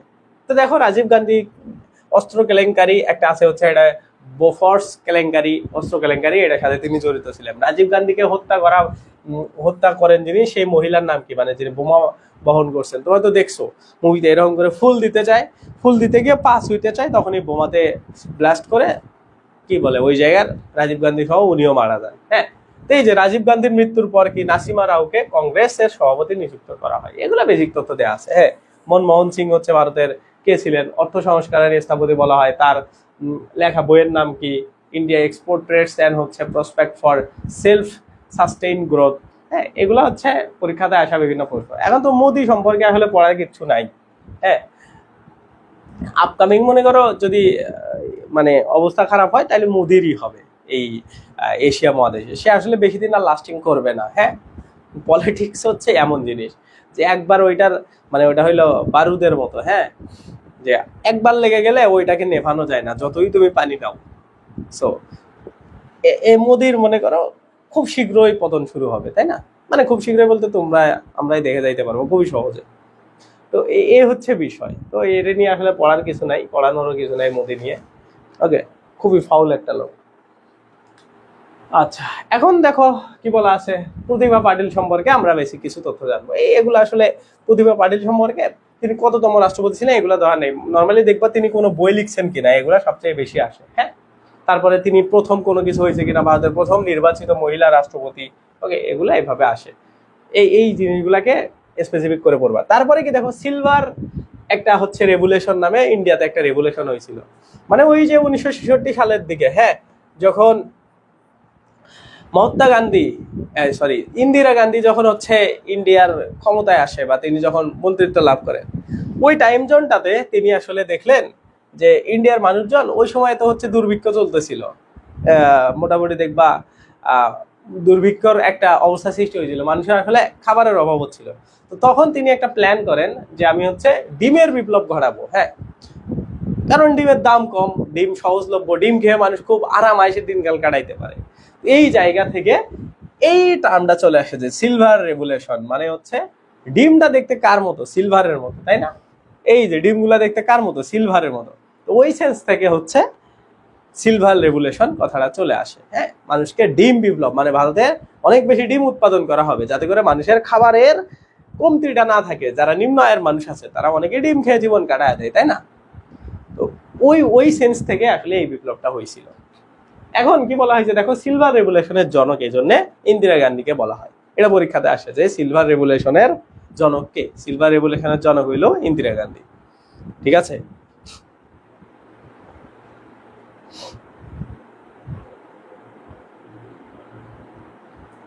ওকে। তারপরে কি দেখো এইখান থেকে বেসিক কিছু তথ্য দেওয়া আছে, এগুলা তোমরা একটু করে দেখবা। হ্যাঁ, তারপরে কি দেখো বেনজির ভুট্টো, বেনজির ভুট্টো সম্পর্কে খুবই ইম্পর্টেন্ট, এটা পরীক্ষাতে আসার চান্স এবার আছে। হ্যাঁ, কি বলা আছে মুসলিম বিশ্বের প্রথম প্রধানমন্ত্রীর নাম কি, প্রধানমন্ত্রীর নাম হইলো বেনজির ভুট্টো। তাকে কি বলা হয়, ডটার অফ দ্য ইস্ট। ওকে, তাকে ইস্টের ডটার বলা হয়। তার কি কি লেখা আছে, মানে বিভিন্ন ব্যাপার স্যাপার আছে, সেগুলা এতটুকু জানলে এখান থেকে হবে। তারপরে কি দেখো এই লাইন অফ দ্য ফায়ার, এই বইটার লেখক হচ্ছে পারভেজ মোশাররফ। তিনি কে ছিলেন, পারভেজ মোশাররফ ক্ষমতায় কখন আসেন, এগুলা দেওয়া আছে এখানে। হ্যাঁ, পাকিস্তানে হচ্ছে মেমোগেট কেলেঙ্কারির সাথে যুক্ত নওয়াজ শরীফ, তিনি হচ্ছে পদত্যাগ করেন মানে কি কেলেঙ্কারির জন্য, এগুলা বেসিক তথ্য এখানে দেওয়া আছে, এগুলা তোমরা একটু করে দেখবা। ওকে, তারপরে কি দেখো আফগানিস্তান, আফগানিস্তানের সবচেয়ে বেশি প্রশ্ন আসে কি জানো, যে আফগানিস্তানের সাথে নিচের কোন দেশটির সীমান্ত রয়েছে। এই যে আফগানিস্তানের সাথে নিচের কোন দেশটার মানে মানে আশেপাশে বা অভিন্ন সীমান্ত বা একটাই সীমান্ত, আশেপাশের দেশ কোনগুলো, এগুলো পরীক্ষাতে আসে। তো এইখানে কি দেখো আছে উত্তর সীমানায় কে কে আছে, এই যে তোমরা যদি এই পাশে দেখো, কি কি আছে দেখো, তুর্কমেনিস্তান, উজবেকিস্তান এবং তাজিকিস্তান। এই জায়গাতে দেখো তাজিকিস্তান, উজবেকিস্তান, তুর্কমেনিস্তান, তার মানে এই যে এটা হলো উত্তর দিক। ওকে, তারপরে কি দেখো পূর্বের দিকে কি আছে, এই যে এটা ধরো পূর্ব দিক, এইটা হলো পূর্ব দিক, পূর্ব দিকে আছে চীন। হ্যাঁ, তারপর পাকিস্তান নিয়ন্ত্রণ করে জম্মু কাশ্মীর, এটা তো তোমরা সবাই জানো, এই নিয়ে তো ইন্ডিয়ার সাথে ঝামেলা হয় তাদের। তারপর দক্ষিণ দিকে কি আছে দেখো, দক্ষিণ দিকে ইরান। কোথায় গেল, এই যে এদিকে ইরান, এই যে এইদিকে ইরান। হ্যাঁ, এটা হলো দক্ষিণ দিক, দক্ষিণ এগুলো আসে। হ্যাঁ, আফগানিস্তান সীমান্তের সবচেয়ে বৃহত্তম দেশ হইলো কি পাকিস্তান, এই যে এটা হলো পাকিস্তান। সো এইভাবে তোমরা এই জিনিসগুলাকে পড়বা, স্পেসিফিক করেই পরীক্ষাতে এইভাবে প্রশ্নগুলা চলে আসে, ঠিক আছে, এইভাবেই চলে আসে। ওকে, এখন এই জায়গাতে দেখো আফগান যারা বিভিন্ন শাসক ছিলেন তাদের মধ্যে একজন হইল কি মোহাম্মদ জহির শাহ। হ্যাঁ, জহির শাহ সম্পর্কে বেসিক তথ্য এইখানে আছে। দেখো কি বলা আছে যে আফগানিস্তানের শেষ বাদশাহ ছিলেন বা শাসক ছিলেন, বাদশাহ বলা যায় কারণ তাদের এই সিস্টেম চালু ছিল, তিনি হইল মোহাম্মদ জহির শাহ। আফগানিস্তান থেকে রাজতন্ত্র বা হচ্ছে রাজতান্ত্রিক যে বিষয়গুলো আছে এগুলো উৎখাত করা হয় কত সাল থেকে দেখো, 1973 সালে। মানে রাজাদের শাসন আর কি চলবে না। ওকে, তো এইখানে আরো বেসিক কিছু তথ্য দেওয়া আছে, যেমন ধরো এইখানে প্রথম আফগান যুদ্ধ সংগঠিত হয় কত সালে, 1839 সালে। ইঙ্গো আফগান যুদ্ধ হচ্ছে কার নামে, কি নামে পরিচিত, এটা হলো অকল্যান্ডের বোকামি নামেও পরিচিত। এই অকল্যান্ডের বোকামিটাই হয়েছিল হচ্ছে 1839 সাল থেকে 1842 সাল পর্যন্ত, ঠিক আছে, 1839 সাল থেকে 1842 সাল পর্যন্ত, মানে ওই যে ইঙ্গো আফগানের যে যুদ্ধটা এটা। ওকে, তো এর মধ্যে আসলে কার কার মধ্যে এই যে ইঙ্গো আফগান যুদ্ধটা কার মধ্যে হয়, হচ্ছে ব্রিটেন আর আফগানিস্তানের মধ্যে। ওকে, এই ইনফরমেশন গুলা তোমাদের চলে আসে। ওকে, এখান থেকে এগুলা জানলেই হবে। দেখো আফগানিস্তানের তো তোমরা সবাই জানো আরো কিছু ব্যাপার ছিল যে আধুনিক যুগে আফগানিস্তানকে যুদ্ধ করতে হয়েছে কার কার সাথে। ওই দেখো 1988 সালে আফগানিস্তান থেকে সোভিয়েত সৈন্য প্রত্যাহার করে। কেন করার কারণ ওই টাইমটাতে সোভিয়েত ইউনিয়ন ভেঙে যায় 91 দিকে। ওকে, এই জন্য তারা সৈন্যগুলাকে প্রত্যাহার করে নেয়। তারপরে কি দেখো 31 অগস্ট 2021 সালে মার্কিন যুক্তরাষ্ট্র আফগানিস্তান থেকে তাদের সৈন্য প্রত্যাহার করে এবং তালেবান সরকারের সাথে তারা একটা কি বলে চুক্তি স্বাক্ষর করে এবং ওইখান থেকে তারা পার্মানেন্টলি চলে আসে। হ্যাঁ, সেগুলো এখানে দেওয়া আছে। সেই ঐতিহাসিক চুক্তিটা স্বাক্ষর করা হয় কত সালে দেখো, 2020 সালে। ওকে, 2020 সালের 29 ফেব্রুয়ারি করার পরে তারা 1-1.5 বছর পরে চুক্তি স্বাক্ষরে তারা একদম ওই জায়গা থেকে চলে আসে। ওকে, এখন আফগানিস্তানে আমরা বিভিন্ন নিদর্শন বা বিভিন্ন জিনিসপাতি যেগুলো আফগানিস্তানের আছে দেখার মতো সেগুলো সম্পর্কে একটু জানবো। কি বলা আছে দেখো, পৃথিবীর সর্বোচ্চ কি মূর্তি, সবচাইতে হচ্ছে মানে বড় মূর্তি বলতে পারো, এটা আফগানিস্তানে অবস্থিত। এটার নাম কি হচ্ছে বামিয়ান বুদ্ধ মূর্তি, এটা আফগানিস্তানে অবস্থিত। ওকে, এটা কোন শহরে, এটা হেরাত শহরে অবস্থিত। কোন শহরে, এটা হেরাত শহরে অবস্থিত। এগুলা পরীক্ষাতে আসে। ওকে, তো তোমরা অনেকে বুঝতে পারো, মানে মনে করো যে ভাইয়া আফগানিস্তানে কিভাবে আসলে মূর্তি থাকতে পারে। হ্যাঁ, ওইখানে পাহাড়ের মধ্যে এই জিনিসটার সৃষ্টিকর্ম আছে। তো যে কোনো দেশে যে কোনো কিছু থাকতেই পারে, সেটা মুসলিম কান্ট্রি হইলে যে এগুলো ভেঙে ফেলবে বা থাকবে না, বিষয়টা এমন না। হ্যাঁ, তারপরে কি দেখো নেপাল সম্পর্কে এগুলো বেসিক তথ্য আছে যে কে কত ক্ষমতায় আসে, নেপালের রাজতন্ত্র কখন করা হয়, মানে বাতিল করা হয়, রাজতন্ত্রের বিলোপ করা হয় কত সালে, এগুলা বেসিক তথ্য এখান থেকে দেখবা। হ্যাঁ, নেপালে কি কি জিনিসের সুবিধা দেওয়া আছে এগুলা এখান থেকে কি পয়েন্ট আকারে দেওয়া আছে। এখন দেখো আমরা শ্রীলঙ্কা সম্পর্কে হালকা কিছু তথ্য জানবো। ওকে, শ্রীলঙ্কার সবচেয়ে বেশি প্রশ্ন আসে এই যে এটা শ্রীমাভো বন্দরনায়েকে নিয়ে। হ্যাঁ, যে জনগণের ভোটে নির্বাচিত প্রথম মহিলা সরকারের নাম কি, শ্রীমাভো বন্দরনায়েকে, এটা ঠিক আছে। শ্রীলঙ্কার বর্তমান প্রেসিডেন্ট এগুলা তো হচ্ছে ওই যে তাদের বিপ্লবের পরে আসলে হইলো এগুলা একটু জানবো। ওকে, আর এখান থেকে সবচাইতে আরো একটা গুরুত্বপূর্ণ জিনিস এলটিডি, এই চরমপন্থী তামিল সংগঠনটা কোথা থেকে পরিচালিত হয়, শ্রীলঙ্কা থেকে পরিচালিত হয়। ওকে, এলটিডি। তো কিছুদিন আগে বলতে 2020 সালের দিকে বা 21 সালের দিকে তোমরা দেখবা শ্রীলঙ্কাতে একটা অ্যাটাক হয়েছিল। হ্যাঁ, আইএসআই এর অ্যাটাক কেন হয়েছিল, কারণ সে আইএসআই এর অ্যাটাকের আগে এলটিডি তারা হচ্ছে মুসলিম কোনো একটা দেশে অ্যাটাক করছিল, তার প্রতিবাদে তাদের দেশ, মানে এটা যেহেতু শ্রীলঙ্কা থেকে পরিচালিত হয় যার কারণে এটার মানে কি করা হয়েছে, তাদেরকে একটা অ্যাটাক করা হয়েছে। হ্যাঁ, আবার এই এলটিডি এর সাথে তোমরা দেখবা রাজীব গান্ধীর যে মুভিটা বের হচ্ছে ওইটা দেখলেও তোমরা বুঝতে পারবা যে রাজীব গান্ধীর হত্যার পিছনে এই তামিলিয়ান যে সংগঠন, এটা কিন্তু একটা তামিলিয়ান সংগঠন, তাদের একটা কি আছে, কানেকশন আছে। হ্যাঁ, ওইটা নিয়েই মুভিটাতে আসলে দেখানো হবে। ওকে, এইখানে দেখো মালদ্বীপ সম্পর্কে কিছু বেসিক তথ্য আছে। মালদ্বীপের কি নাই, নিজস্ব বাহিনী নাই, এমন প্রশ্ন দেখবা তোমরা আসছে যে কোন দেশের নিজস্ব বাহিনী নাই, কোন দেশের শিক্ষিত হার সবচাইতে বেশি। হ্যাঁ, এরকম করে আছে সার্কভুক্ত দেশগুলোর মধ্যে মালদ্বীপের সরকার প্রধানকে বলা হয় প্রেসিডেন্ট। এই প্রশ্নগুলা পরীক্ষাতে আসে। ওকে, এগুলা একটু দেখবো।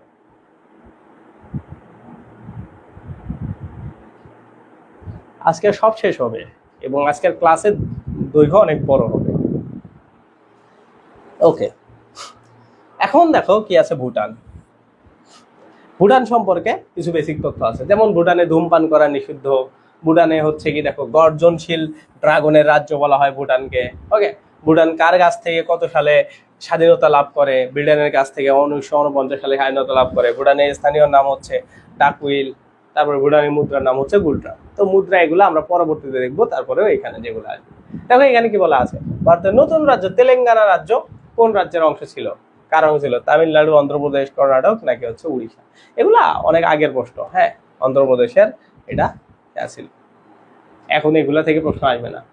দেশ যদি ভালো হয়, দেশের বিশ্ববিদ্যালয়গুলো ভালো হয়, কে বলেছিলেন? ঢাকা বিশ্ববিদ্যালয়। এগুলা উক্তি থেকে বা এগুলা কোটেশন থেকে, কোটেশন থেকে এই প্রশ্নগুলা চলে আসে। হ্যাঁ, কে বলেছিলেন? Abraham Lincoln, Isaac Newton, Bertrand Russell, Pandit Nehru.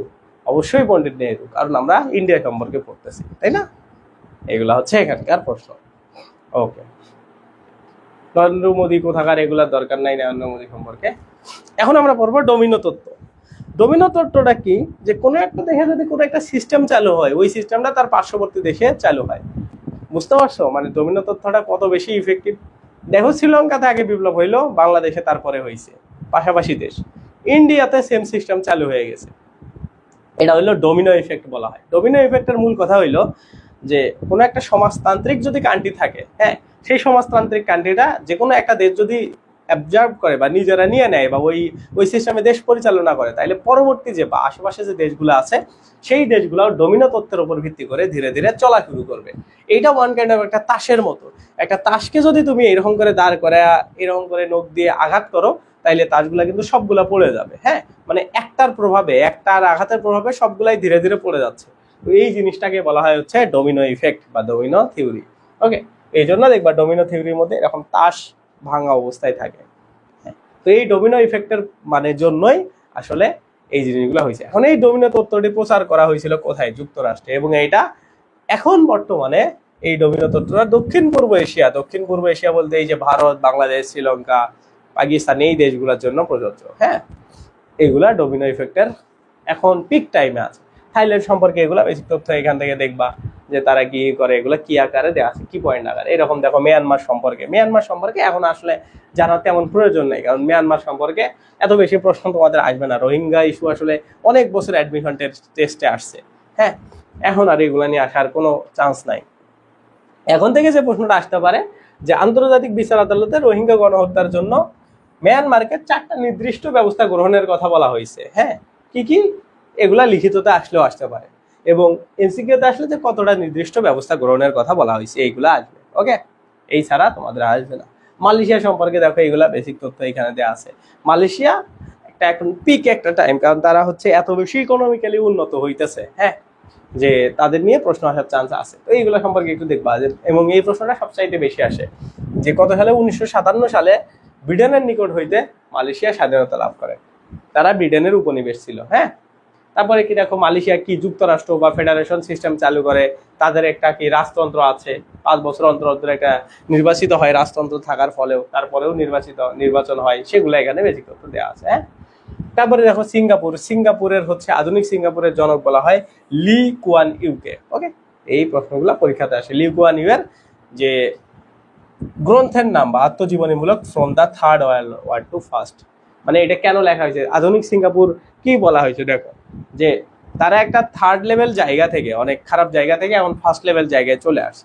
এটা কিভাবে হইলো, এই জিনিসটা এখানে দেওয়া আছে। ওকে, কম্বোডিয়ায় হচ্ছে গণতন্ত্র চত্বর আছে, এগুলো সম্পর্কে আছে। দেখো এই কম্বোডিয়ার কি নমপনে কোথায় গণতন্ত্র চত্বর আছে, এগুলা এখান থেকে এই সম্পর্কে আসে। মানে এক একটা দেশ সম্পর্কে তুমি যদি অনেক বেশি তথ্য জানতে চাও, তোমার খেয়াল থাকবে না। সো যতটুকু পরীক্ষাতে আসে ততটুকু তুমি জানবা, তাইলেই তোমার জন্য এনাফ। আর তোমার এক্সট্রা কোনো কিছু জানতে হবে না। ঠিক আছে, এখন দেখো ফিলিপাইন কার? স্পেনের সাম্রাজ্য ছিল। এগুলো আলাদা করে লেখা আছে, তারপরেও তোমরা এখান থেকে একটু দেখবা। হ্যাঁ, এশিয়া মহাদেশের প্রথম নারী প্রেসিডেন্ট কে ছিল? এটা কোরাজন একুইনো। ওকে, তো তিনি ছিলেন ফিলিপাইনের। এগুলা তারপরে দেখো ইন্দোনেশিয়া সম্পর্কে এখানে বেসিক তথ্য আছে। তো ইন্দোনেশিয়া সম্পর্কে এই যে মেঘবর্তী সুকর্ণপুত্রী, তিনি ছিলেন হচ্ছে প্রথম রাষ্ট্রপ্রধান মুসলিম বিশ্বের, এবং তিনি ছিলেন কোথায়? ইন্দোনেশিয়ার। ওকে, এগুলো সম্পর্কে প্রশ্ন চলে আসে। ওকে, দেশ সম্পর্কে এই বেসিক তথ্যগুলো তোমরা পড়বা এরকম। তারপরে পূর্ব তিমুর দেখো, পূর্ব তিমুর কার উপনিবেশ ছিল? পূর্ব তিমুর হচ্ছে পর্তুগালের উপনিবেশ ছিল। পূর্ব তিমুর হচ্ছে এশিয়া মহাদেশের মধ্যে অবস্থিত। তারপরে পূর্ব তিমুর স্বাধীনতার পূর্বে আবার কার অধীনে ছিল? ইন্দোনেশিয়ার। ওকে, তারপরে পূর্ব তিমুরের স্বাধীনতার জন্য লড়াই করা দলটির নাম কি? দলটির নাম হচ্ছে ফ্রেটেলিন। ওকে, এইগুলা বেসিক তথ্য আছে। ওকে, এখান থেকে এগুলো দেখবা। তারপরে ভিয়েতনামের হচ্ছে হো চিন মিন সম্পর্কে তোমাদের একটু জানতে হবে। তারপরে হচ্ছে রিচার্ড নিক্সনের একটা হস্তক্ষেপের কারণে হচ্ছে এই ভিয়েতনাম এবং এই যে ইয়ার যুদ্ধটা শেষ হয়ে যায়, যুক্তরাষ্ট্র এবং ভিয়েতনামের মধ্যকার দ্বন্দ্ব শেষ হয়ে যায়। এটা প্যারিস চুক্তির মাধ্যমে স্বাক্ষরিত হয়েছিল। ওকে, তো এগুলো। তারপরে এই দেখো ব্রুনাই, বেসিক তথ্য এগুলা দেওয়া আছে। ব্রুনাই হচ্ছে সমুদ্র উপকূলের একটা উপকূলবর্তী একটি দেশ। হ্যাঁ, এই ব্রুনাইয়ের সব থেকে মানে এই যে বর্ণীয় দ্বীপ দেখবা না, ওই যে বর্ণীয় দ্বীপে তাদেরকে কি করা হয়, মানে বিভিন্ন রাজাদেরকে ওইখানে নির্বাসন দেওয়া হয়তো, তো সেটা হলো ব্রুনাইয়ের মধ্যে, যার কারণে ব্রুনাই দিয়ে প্রশ্ন চলে আসে। ওকে, তারপরে দেখো লাওস, লাওসের মধ্যে, লাওস কার মধ্যে? ওই যে ইন্দো চীনগুলোর মধ্যে লাওস, কম্বোডিয়া, ভিয়েতনাম, দেখছো না ওই চীনের আশেপাশে যে ছোট্ট সরু করে যে মানচিত্রের দেশগুলো আছে, তো সেইগুলা নিয়ে এখানে বলা আছে। ওকে, এগুলো সম্পর্কে বেসিক তথ্য। এই দেখো এখানে পশ্চিম তিমুরের বর্তমান মর্যাদা কি? এটা একটা হচ্ছে স্বাধীন দেশ। হ্যাঁ, তারপরে পল্টন, এটা কোন নেতার হচ্ছে ছিল? এটা হলো কম্বোডিয়ার। এগুলা বেসিক তথ্য পরীক্ষাতে তোমাদের আসে। ওকে, এখন দেখো দক্ষিণ পশ্চিম এবং মধ্য এশিয়া। এই যে এই জায়গা থেকে তোমাদের সবচাইতে বেশি প্রশ্ন চলে আসে কোনগুলা, বা কোন সিস্টেমের প্রশ্নগুলা চলে আসে? প্রশ্নগুলো আসে হচ্ছে এইভাবে যে নিচের কোনটি মধ্যপ্রাচ্যের দেশ? ওকে, নিচের কোনটি মধ্যপ্রাচ্যের দেশ? তার মানে এই যে মধ্যপ্রাচ্যের দেশগুলা, এগুলাকে মুখস্থ করবা না, ম্যাপ থেকে দেখবা। ওকে, একটার পর আর একটা দেশ কানেক্ট করে করে দেখবা, তাইলে বেশি দিন খেয়াল থাকবে। ওকে, বেশি দিন খেয়াল থাকবে এভাবে যদি তুমি পড়ো। ঠিক আছে, এভাবে দেখলে তোমার সবচাইতে বেশি মাথায় থাকবে। ওকে, এইভাবে এগুলা দেখবা। তারপর মধ্যপ্রাচ্যের 3টা অ আরব দেশ আছে, সেগুলা কি? ইরান, ইসরায়েল এবং তুরস্ক। এগুলা ও আরব দেশ। ওকে, আরব দেশ না। ওকে, এখন মধ্যপ্রাচ্যের কি দেখো আছে? মধ্যপ্রাচ্যের মানে সবচাইতে বেশি আর্নিং করে, বা তাদের মেইন উৎসটা কি? তারা হচ্ছে তেল রপ্তানি করে। তারা কি করে? তেল রপ্তানি করে এগুলা। তারপরে হচ্ছে জর্ডানের পশ্চিম তীরে হচ্ছে জেরিকো শহর, এটা সবচাইতে প্রাচীন শহর অবস্থিত, এটা মধ্যপ্রাচ্যের মধ্যে পড়ে। ওকে, তো এগুলা একটু করে তোমরা দেখবা। ইরাক সম্পর্কে বেসিক তথ্য এখানে কিছু দেওয়া আছে। ইরাকের থেকে সব থেকে বেশি প্রশ্ন আসে যে এই যে এই 3টা স্থান, হ্যাঁ, মাসুল, তারপরে ফাজুলা, তারপরে বসরা, কারবালা, এগুলা কোথায় অবস্থিত? এগুলা ইরাকে অবস্থিত। ওকে, এই অঞ্চলগুলো কোথায় অবস্থিত? এগুলা পরীক্ষাতে অনেক সময় বেশি আছে। ইরান দেখো, ইরান সম্পর্কে প্রশ্ন আসলেই তো হচ্ছে আয়াতুল্লাহ রুহানি খোমানি নিয়ে প্রশ্ন আসে, কারণ তিনি হচ্ছে ইসলামী বিপ্লবের নেতা। তাকে এক সময় কি বলা হইতো? ইসলামের আমির হিসাবে তাকে ঘোষণা করা হইতো। হ্যাঁ, তো এইটা আমরা যদি ওই যে কি বলে দেশবন্ধু চিত্তরঞ্জন দাস যখন হচ্ছে কি বলে বেঙ্গল প্যাক সহ আরো বিভিন্ন টাইপের কাজগুলো যখন হইলো, সাইমন কমিশন গঠন করা হইলো 1927 সালে, ওই টাইমের এই জিনিসগুলো খুবই বেশি ছিল, ইফেক্টিভ ছিল। হ্যাঁ, এগুলো তো আমরা আগে দেখছি আগের ক্লাসগুলোতে। গ্রেট ওয়াল অফ হচ্ছে কি বলা আছে গর্গন, এটা কোথায় অবস্থিত? ইরানে অবস্থিত। কুয়েত সম্পর্কে এতটুকু জানলেই হবে যে কুয়েতের আমির কে ছিলেন? শেখ জাবের আল আহমেদ আল সাবাহ। ঠিক আছে, তিনি হচ্ছে কুয়েতের আমির ছিলেন। তো এগুলা মানে খুব যে কমপ্লেক্স প্রশ্ন আসে তা না। অনেকগুলা দেশ না, আমরা প্রায় কত 150 দেশ সম্পর্কে জানতেছি, 150 দেশের বিভিন্ন তথ্য। এই জন্য সবগুলা সম্পর্কে যতটুকু যেখানে দরকার সেখানে আমরা ততটুকুই জানতেছি। তুমি যদি বেশি বেশি জানতে চাও কোনো প্রবলেম নাই, বাট তুমি খেয়াল রাখতে পারবা না। যতটুকু দরকার ততটুকুই খেয়াল রাখবা। ওকে, এইখানে দেখো তুরস্ক। তুরস্ক বলতে ওই যে অটোমান সাম্রাজ্যের এগুলাকে বোঝায়। তুরস্ক বলতে এই যে তার্কি। ওকে, এই তুরস্কের দেখো কি খিলাফতের বিলুপ্ত করা হয় কোথা থেকে? এই যে তুরস্কের। হ্যাঁ, তারপরে হচ্ছে গুলেন আন্দোলনের প্রতিষ্ঠা হচ্ছে কে? তুরস্কের হচ্ছে ফেতুল্লাহ আমেনি। হ্যাঁ, এগুলা। তারপর দেখো কামাল কি বলে আতাতুর্ক, তিনি হচ্ছে কোথায়? তুরস্কের নেতা ছিলেন, কোথাকার নেতা ছিলেন। এবং তারপর দেখো আধুনিক তুরস্কের জনক বলা হয় কামাল পাশা। আধুনিক তুরস্কের জনক এই যে নাকি, হ্যাঁ, যে কামাল আতাতুর্ককে কি বলা হয়? আধুনিক তুরস্কের জনকও বলা হয়। ওকে, তো ঐতিহাসিক ফ্রিডম স্কোয়ার কোথায় অবস্থিত? তুরস্কের ইস্তাম্বুলে। তুরস্কের কোথায়? এই যে ইস্তাম্বুল, এই জায়গাতে অবস্থিত। ওকে, এগুলা তুরস্ক সম্পর্কে জানতে হবে। ইসরায়েল সম্পর্কে আমাদের খুব ভালো করে জানতে হবে। ইসরায়েলের বেলফার ঘোষণা। ওকে, এবং এই ইসরায়েলের বেলফার ঘোষণার মাধ্যমে তারা হচ্ছে নিজেদেরকে একটা ইহুদি রাষ্ট্র হিসাবে দাবি করে।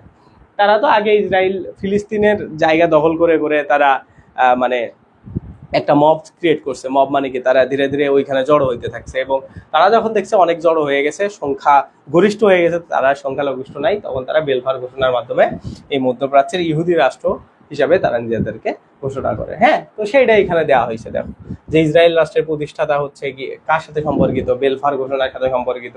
এখানে লেখা আছে যে 1917 সালে ব্রিটিশ সরকার কর্তৃক এটা একটা পরোয়ানা জারি করা হয়, বিবৃতি জারি করা হয়, যার মাধ্যমে ইহুদি জনগণ জাতীয় বাড়ি হিসাবে এই জায়গাটাকে প্রতিষ্ঠা করে।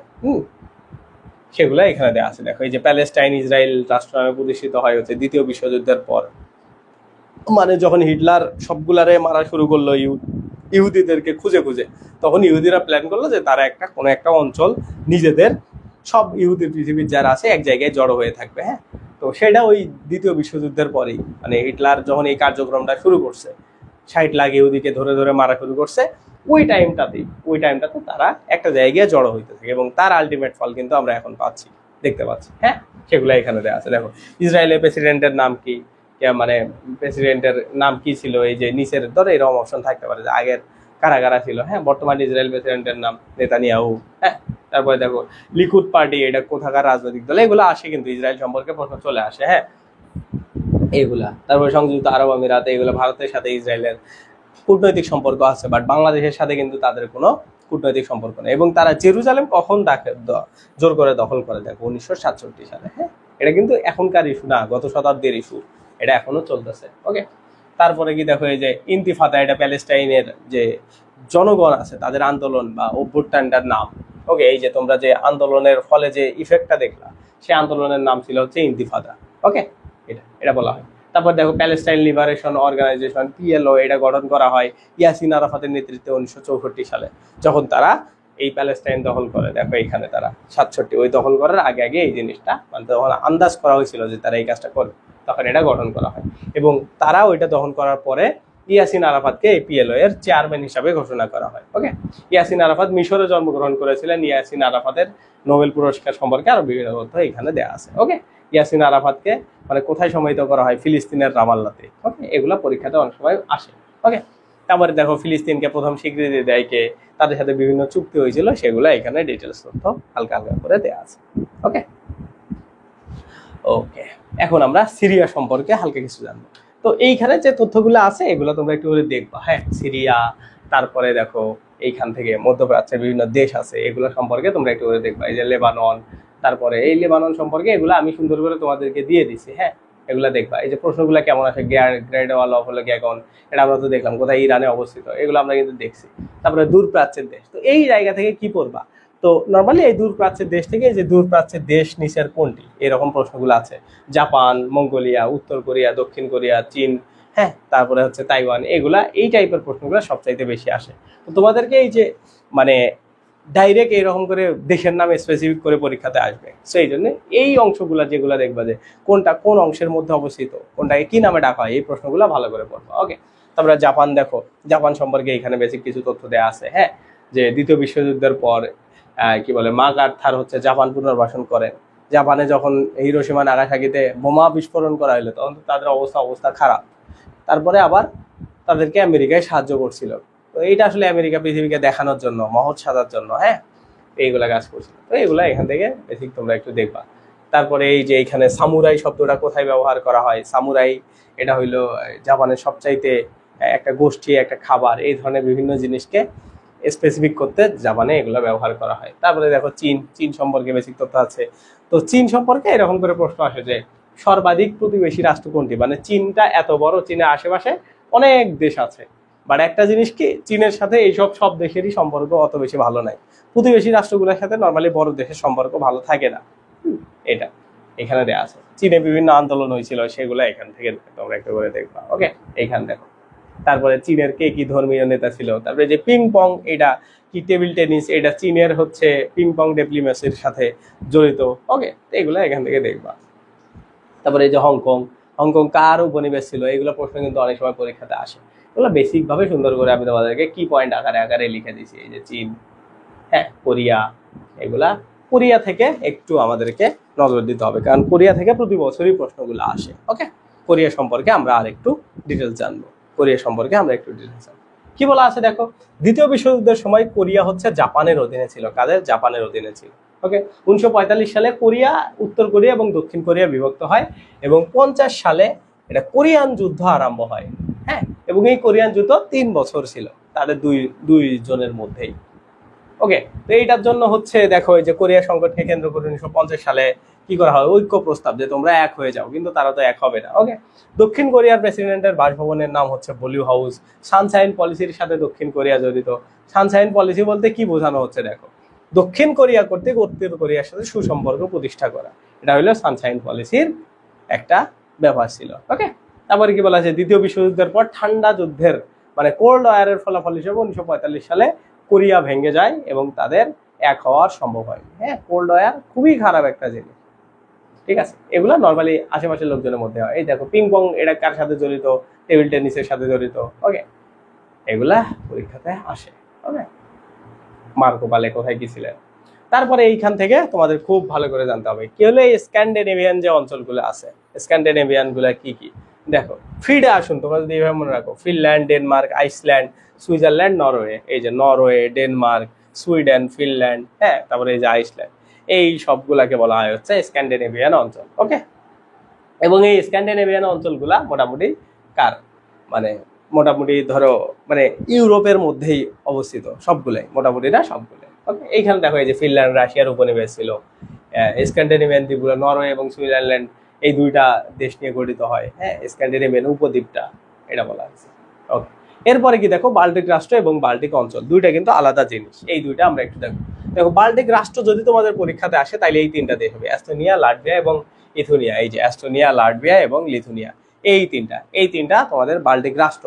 কিন্তু বাল্টিক অঞ্চল যদি আসে, অঞ্চল বলতে তোমাদের ওই সাগরের তীরবর্তী যে অঞ্চলগুলো সেগুলাকে বুঝতে হবে। হ্যাঁ, এই যে বাল্টিক সি এর যে অঞ্চলগুলো আছে সেগুলাকে তোমাদের বুঝতে হবে। ওকে, এই জন্য পরীক্ষাতে যদি আসে যে বাল্টিক রাষ্ট্র বা বাল্টিক স্টেট কোনটা বা হচ্ছে কান্ট্রি কোনটা, বাল্টিকের যে দেশগুলো আছে, তখন এই এস্তোনিয়া, লাটভিয়া এবং লিথুনিয়া হবে। বাট যদি অঞ্চল আসে তখন দেখো এইখানে এই অঞ্চল সবগুলা, ফিনল্যান্ড মানে এই যে বাল্টিক সি যা আছে, হ্যাঁ, এই সি এর আশেপাশে যত অঞ্চল আছে, নরওয়ে, তারপরে দেখো Latvia, Estonia, Russia, Finland, Switzerland, Germany, সবগুলা এইখান থেকে অ্যান্সার হবে। ওকে, তো পরীক্ষাতে কিন্তু এটা আসে, এটা অনেক সময় আসে। ওকে, এটা এখন দেখো যুক্তরাজ্য সম্পর্কে এগুলো বেসিক তথ্য এখান থেকে দেখবা। বেসিক তথ্যগুলো আমি রিডিং না পড়ে দিই। ওকে, এগুলো এখান থেকে পড়বা যুক্তরাজ্য। তারপরে যুক্তরাজ্যে যে মার্গারেট থ্যাচার, তাকে কি বলা হয়, তিনি হচ্ছে প্রথম মহিলা প্রধানমন্ত্রী ছিলেন। তিনি ক্ষমতায় ছিলেন কত বছর? 11 বছর এরকম আসে। তাকে এই জন্য আয়রন লেডি বা হচ্ছে লৌহ মানবী বলা হয় মার্গারেট থ্যাচারকে। ওকে, যে এত বড় দেশ তিনি আসলে কন্ট্রোলে রাখছিলেন। ওকে, এই টাইপের প্রশ্নগুলো তোমাদের পরীক্ষাতে আসে। ওকে, তারপরে এইখান থেকে দেখো উইনস্টন চার্চিলকে তো আমরা সবাই চিনি, যে তারা বিশ্বযুদ্ধের সাথে যারাই জড়িত তাদেরকেই তোমাদের পড়তে হবে। তো এইখান থেকে তার যে সাহিত্যকর্মগুলো আছে এগুলাকে খুবই ভালো করে পড়বা।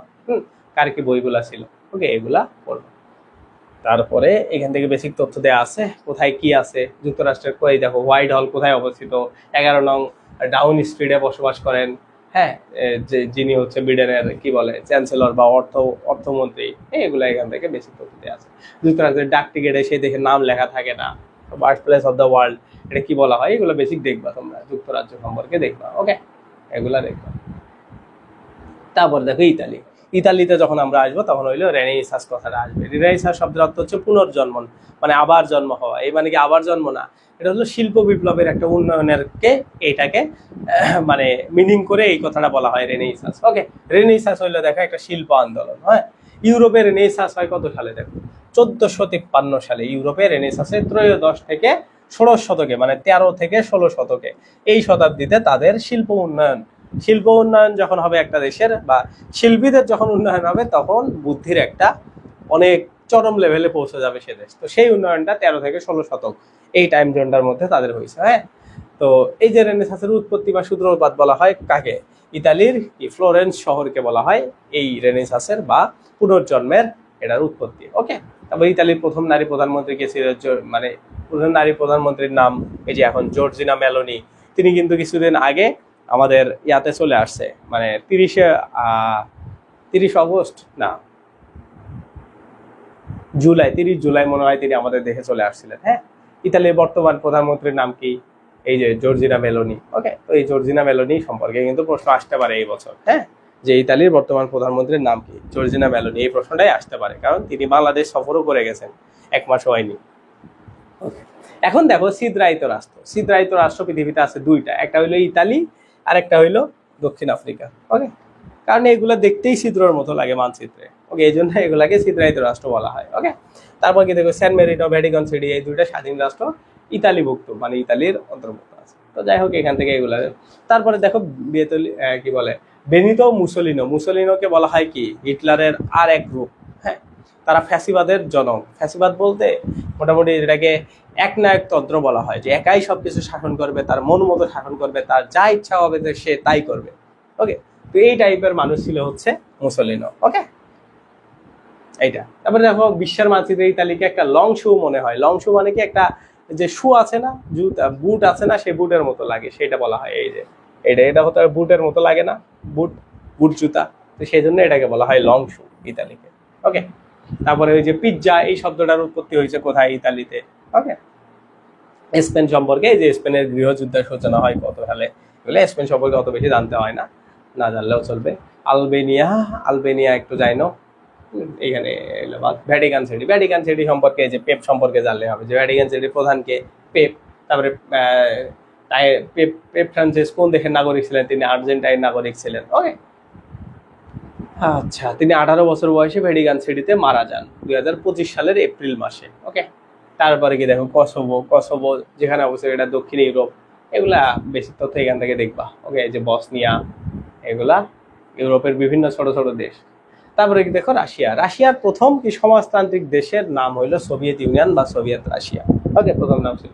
1991 সালে আনুষ্ঠানিকভাবে সোভিয়েত ইউনিয়ন বিলুপ্ত করা হয় এবং সাবেক সোভিয়েত ইউনিয়ন ভেঙে 15টা আলাদা রাষ্ট্র গঠন করা হয়।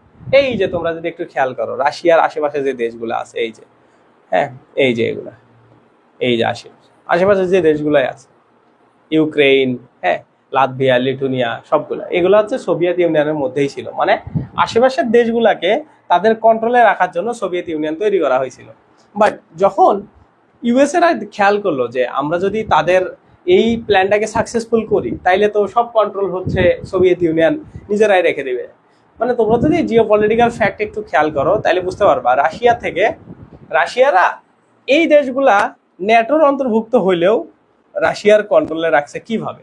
তোমরা জানো কিনা, তোমরা মনে করো যে হয়তোবা মধ্যপ্রাচ্যেই শুধুমাত্র তেল উৎপাদন হয়, বিষয়টা এমন না, কিন্তু রাশিয়াও অনেক বেশি তেল উৎপাদন করে। হ্যাঁ, তাদের বৈদ্যুতিক নিজেদের বিদ্যুৎ উৎপাদন, তেল উৎপাদন, এগুলোতে রাশিয়াও অনেক বেশি প্রসিদ্ধ। এখন একটা জিনিস খেয়াল করো, এই যে ধরো আমি তোমাকে যদি বুঝাই, এই যে ধরো রাশিয়া ইউক্রেনে তেল সাপ্লাই করবে বা ধরো বিদ্যুৎ শেয়ার দিবে।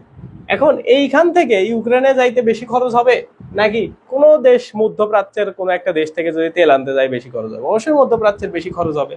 তার মানে সব দেশ চাবে কি, আমার এই সমস্ত প্রয়োজনীয় ম্যাটেরিয়াল যেগুলো আছে, র ম্যাটেরিয়াল যেগুলো আছে, এগুলাতে যাতে আমাদের কম কস্ট হয়। এখন এই কম কস্টের মানে সুবিধাটাই রাশিয়া এখনো নেয়। কি বলে, তুমি যদি আমার সাথে সম্পর্ক ভালো রাখো, তোমারে আমি তেল দিব, নাইলে তুমি মধ্যপ্রাচ্য বা ইউএসএ থেকে নিয়ে আসো, যাও, কোনো সমস্যা নেই, ধার দেনা করে নিয়ে আসো।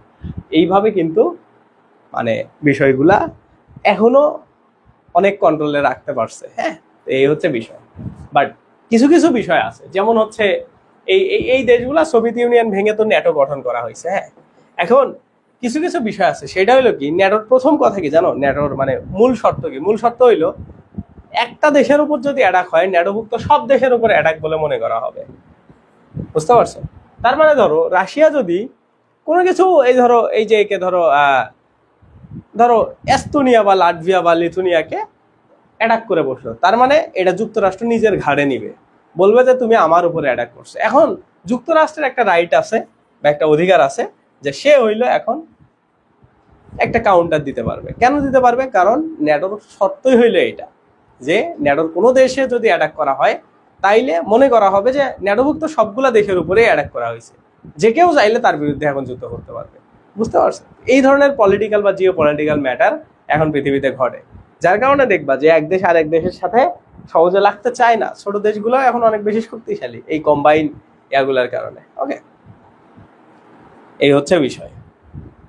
ওকে, আচ্ছা, রাশিয়ার বিভিন্ন বিপ্লব এইগুলা সম্পর্কে একটু দেখবা। যে 1917 সালে কি হয়, অক্টোবর বিপ্লব বা সমাজতান্ত্রিক বিপ্লব লেনিনের নেতৃত্বে হয়, বলশেভিক পার্টি, ওকে, এগুলো একটু করে দেখবা। রাশিয়ার কে কি প্রধানমন্ত্রী ছিল, মার্গারেট থ্যাচার কে কি বলছে, হ্যাঁ। তারপরে হচ্ছে গ্লাসনস্ক নীতি, এগুলা কি বলা হয়েছে দেখো এখানে খোলামেলা আলোচনা, হ্যাঁ। মিখাইল গর্বাচেভ এই নীতির প্রবর্তক ছিলেন।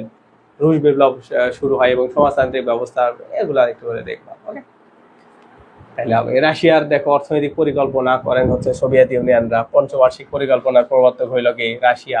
5 বছর আমরা আগামী 5 বছর কি করবো, এই ধরনের যে প্ল্যান গুলা দেওয়া হয়, এগুলা ধারণা রাশিয়ার থেকেই চলে আসছে, ওকে। তারপরে দেখো রাশিয়ার ককেশীয় অঞ্চলে চেচনিয়া অবস্থিত, মানে ওই যে বলা হয় যে ককেশীয় যে অঞ্চলগুলা, তোমরা দেখবা যে রাশিয়ার আশেপাশে যে দেশগুলো আছে ওগুলা ককেশীয় অঞ্চলের অনেকগুলা দেশ, ওকে। তো এই চেচনিয়ার বিরুদ্ধে রাশিয়ার সামরিক অভিযান শুরু হয়েছে। তো এগুলো অনেক বিষয় আছে, হ্যাঁ। কোনো একটা আশেপাশের দেশকে যদি তুমি উত্তপ্ত করে রাখতে পারো, সেটা তোমার জন্য ভালো। এই নীতিটাই গ্রহণ করে হচ্ছে রাশিয়া। কেমনে? তারা দেখবা অভিবাসী ঢুকায় দেয়, মানে রাশিয়ার লোকজন তাদের আশেপাশের দেশগুলোতে ঢুকায় দেয়, যাতে করে একটা বিশৃঙ্খল অবস্থা থাকে, এবং সেই বিশৃঙ্খল অবস্থার জন্য তারা একটা কথা বলতে পারে যে আমাদের রাশিয়ানভুক্ত যারা লোকজন তোমাদের দেশে আছে, অর্থাৎ সংখ্যাগরিষ্ঠ লোকজন যারা আছে, তাদেরকে তোমরা অত্যাচার করতেছো। এই জিনিসটা কিন্তু আমাদের দেশেও ঘটে। কেমনে ঘটে? তুমি যদি মোটামুটি ধরো অন্য ধর্মাবলম্বী যাকেই আছে, হ্যাঁ, তাকে যদি অত্যাচার করো, তাইলে এটার সুবিধা কিন্তু ভারতরা নিতে চায়, হ্যাঁ। দেখবা যে আমাদের এইখানে যদি কোনো একটা ঝামেলা হয়, ওরা মুসলিমদের উপর হচ্ছে অ্যাটাক শুরু করে।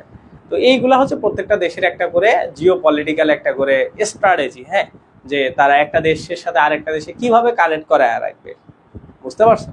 তো এই জন্যই কিন্তু একটা দেশ আরেকটা দেশের অভিবাসী ঢুকায় দেয় পাশের দেশগুলাতে কন্ট্রোল রাখার জন্য। এই কাজটা রাশিয়াও করে। রাশিয়ার যারা লোকজন আছে তারা দেখবা রাশিয়ার আশেপাশে যে ককেশীয় অঞ্চলগুলো আছে সেগুলোতে কোনো না কোনো ভাবে অনেক লোক ঢুকে আছে, এবং তারা নিজেদেরকে সংখ্যাগরিষ্ঠ মানে সংখ্যালঘিষ্ঠ বলে বা সংখ্যাগুরু বলে, মানে সংখ্যায় কম বলে তারা হচ্ছে নিজেদেরকে দাবি করে, ঠিক আছে। তো দাবি করার ফলে দেখা যায় যে তারা বিভিন্ন অধিকার থেকে অবশ্যই বঞ্চিত হবে। নর্মাল একটা জিনিস, বঞ্চিত যখন হয় তখন রাশিয়া যায় খেপে যে আমাদের এইরকম, যে এরা রাশিয়ান বলে তাদেরকে এইরকম করা হচ্ছে, হ্যাঁ। সেগুলা হচ্ছে জিও পলিটিক্যাল বিষয় আছে। তোমরা একটা বই আছে, হ্যাঁ, কি বইয়ের নাম, বইটা পড়বা তাইলে বুঝতে পারবে, নাম মনে নেই। টিম মার্শালের একটা বই, মনে নেই আমার, খেয়াল নেই, পড়ছিলাম। ওই বইগুলাতে এই ধরনের ফ্যাক্ট গুলা নিয়ে আলোচনা করা আছে, ওকে, ঠিক আছে। এখন দেখো এখানে কি বলা আছে, রাশিয়ার বর্তমান প্রেসিডেন্ট, কাকে দেখছো, ভ্লাদিমির পুতিন, এগুলো আসে, ওকে। ভ্লাদিমির পুতিনের কি বলা আছে, প্রেসিডেন্টের সরকারি বাসভবন হচ্ছে মস্কোতে। রাশিয়ার জন্য আসলে সুবিধার কিছু বিষয় আছে, হ্যাঁ। রাশিয়াকে তুমি যদি অ্যাটাক করতে চাও, তাইলে তোমাকে ইউক্রেনের যে মানে মরুভূমিটা আছে ওই মরুভূমি ধরে অ্যাটাক করতে হবে। রাশিয়াকে কেন আসলে মানুষ আগে অ্যাটাক করতে পারে নাই, তোমরা তো ইতিহাস ঘাটলে দেখবা যে অন্যান্য দেশকে অ্যাটাক করছে, কেন করতে পারে নাই? ওই যে বলে না যে রাশিয়ার জেনারেল হচ্ছে উইন্টার, আমাদের মনসুন। ওই যে তোমরা তো ইয়াতে পড়ছো, আমাদের বাংলা প্রথম পত্রে পড়ছো না, পড়ছো। কেন আসলে এই কথাটা বলা হয়? রাশিয়ার কে যদি তুমি অ্যাটাক করতে চাও, শুধুমাত্র ওই যে ইউক্রেনের যে মালভূমি আছে, হ্যাঁ, মানে ওই আমি মানে কিছু বইয়ে এরকম করে মজা করে লেখা থাকে, ওই টিম মার্শালই তার বিভিন্ন বইয়ে এরকম করে লেখে যে যদি এই যে ভ্লাদিমির পুতিন হচ্ছে মানে সৃষ্টিকর্তায় মানে বিশ্বাস করে থাকে, তাইলে ভ্লাদিমির পুতিন ঘুমাইতে যাওয়ার আগে দিনে একবার করে একটা কথা চিন্তা করে, সেটা কি, যে ইউক্রেনে আসলে কিছু সৃষ্টিকর্তা কেন পাহাড় দিলেন না? যদি আপনি কিছু পাহাড় দিতেন তাইলে আমার ঘুম ভালো হইতো। কেন এই কথা বলে জানো? যদি ইউক্রেনে পাহাড় থাকতো, পাহাড়টা একটা অটোমেটিক ব্যারিয়ার বা বাধা হিসাবে কাজ করতো, হ্যাঁ। এবং শুধুমাত্র রাশিয়াকে অ্যাটাক করার একমাত্র, যদি তুমি পায়ে হেঁটে বলো বা নর্মালি গাড়ি বহরে অ্যাটাক করতে চাও, ওই ইউক্রেনের মালভূমি দিয়েই অ্যাটাক করতে হবে। ওইখানে যদি পাহাড় থাকতো অটোমেটিক একটা বাধার সৃষ্টি হইতো। আর যে দেশে এরকম পাহাড় আছে, পাহাড়গুলো একটা করে শেল্ড হিসাবে কাজ করে, সেই দেশে অ্যাটাক করতে পারে না কেউ, বোমা হামলা করেও কোনো লাভ হয় না, হ্যাঁ। এই হচ্ছে বিষয়। এই জন্য মজা করে টিম মার্শাল মাঝে মধ্যেই বলে, টিম মার্শাল, যে এই পুতিন যদি আসলে সৃষ্টিকর্তায় নাস্তিক না হয়ে থাকে, আস্তিক যদি হয়, তাইলে সে ঘুমাইতে যাওয়ার আগে একবার করে সৃষ্টিকর্তার কাছে প্রার্থনা করে যে আমার এখানে কিছু পাহাড় তুলে দেন। এবং এই যে মস্কো সরকারি বাসভবন কেন মস্কোতে জানো?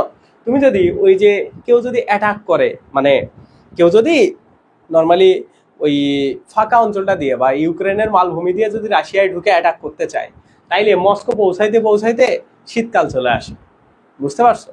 এবং শীত এত বেশি তীব্রতা অন্যান্য দেশের মানুষ গিয়ে ওইখানে সহ্য করতে পারে না, যার কারণে কিন্তু ওইখানে বলা আছে যে রাশিয়ার জেনারেল উইন্টার, আমাদের মনসুন, তাই না? মানে রাশিয়ার জেনারেল হইলো কি শীতকাল, আমাদের হইলো বর্ষাকাল। ওই যে বল না বর্ষাকালেই তো যুদ্ধ, রেইনকোটে তো তোমরা পড়ছো। তো সেই জন্যই কিন্তু এই এই এই উক্তিগুলা মজা করে করে ব্যবহার করা হয়, ঠিক আছে? এগুলা হচ্ছে এখানকার বিষয়। ওকে, আচ্ছা, এখন দেখো এখানে বলা আছে রাশিয়ার সীমান্তবর্তী বিভিন্ন দেশ, এগুলা একটু করে দেখবা। ওকে, রাশিয়ার শীতলতম স্থানের নাম কি, হ্যাঁ, তারপরে এই যে মার্শাল টিটো, যুগোস্লাভিকিয়ার নাগরিক, এগুলো একটু করে দেখবা। আর এই যে এখানে বিভিন্ন দেশ সম্পর্কে সেই দেশের হিস্ট্রি এখানে দেওয়া আছে, যুগোস্লাভিকিয়া, রাশিয়া সম্পর্কে কি ইনফরমেশন কিছু দেওয়া আছে, এগুলো তোমরা একটু পড়বা। তারপরে কি দেখো বলকান অঞ্চলগুলো সমূহ, বলকান অঞ্চলগুলো পরীক্ষাতে অনেক বেশি আসে, যে নিচের কোনটি বলকান অঞ্চলে, এই 11টা, এই যে এগুলা রোমানিয়া, ক্রোয়েশিয়া, বসনিয়া, মন্টেনিগ্রো, কসোভা, হ্যাঁ, এগুলা আলবেনিয়া। তো এইগুলো মনে রাখার, বলকান অঞ্চল মনে রাখার একটা উপায় আছে ছোট্ট, সেটা হলো কি নিয়া থাকে এদের শেষে, দেখো দেখো আলবেনিয়া, বসনিয়া, বুলগেরিয়া, এটাকে নিয়াও মনে করি, রিয়া মানে অন্তঃস্থয়িকার আ থাকে, হ্যাঁ। তারপরে দেখো স্লোভানিয়া, সার্বিয়া, রোমানিয়া, উত্তর ম্যাসেডোনিয়া, বুঝতে পারছো? মানে কতগুলো আ আছে, নিয়া বা আ বা নিয়া থাকলেই সেটাকে বলকান রাষ্ট্র বলা হয়। ওকে, এটা তো তোমরা এভাবে মনে রাখতে পারো। আর বাকি তিনটা থাকে হার্জেগোভিনা, নিয়া, নি আ, এটাতেও আছে নিয়া, হ্যাঁ। তারপরে হচ্ছে কসোভো আর মন্টেনিগ্রো, এই দুইটাকে মনে রাখবা, কসোভো, মন্টেনিগ্রো।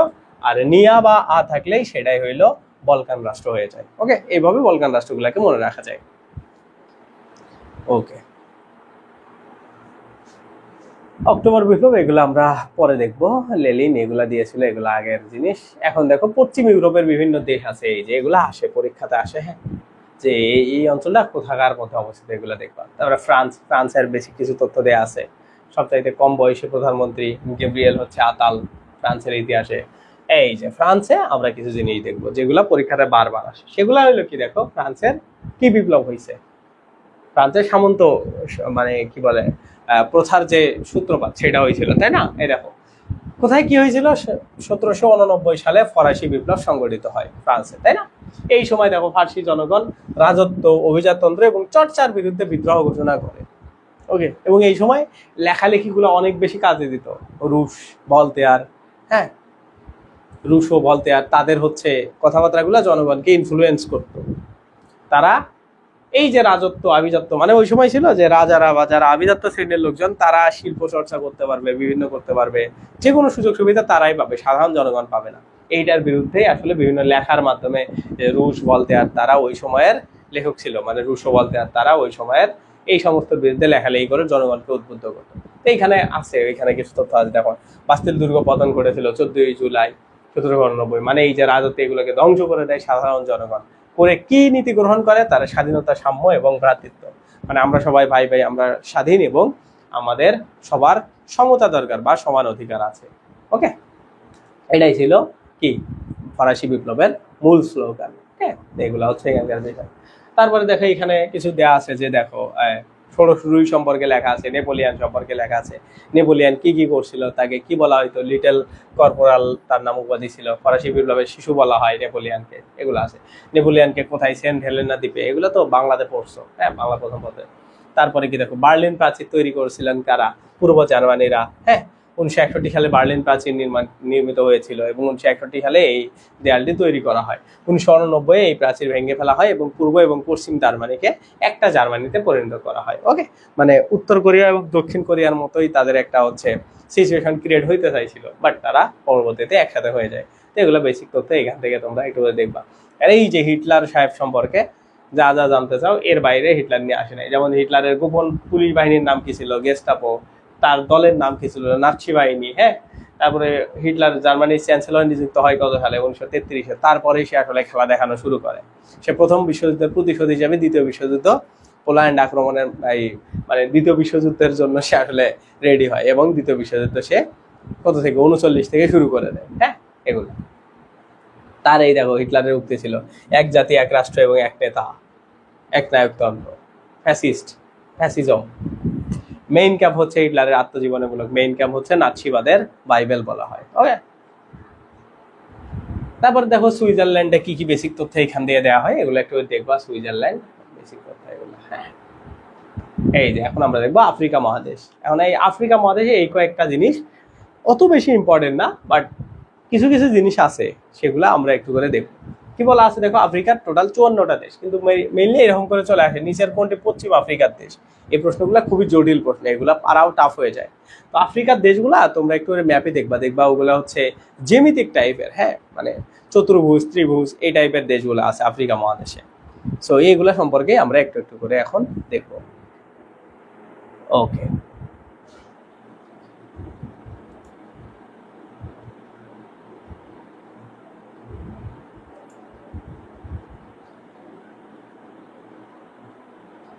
আচ্ছা আমরা একটা কি ব্রেক নিব?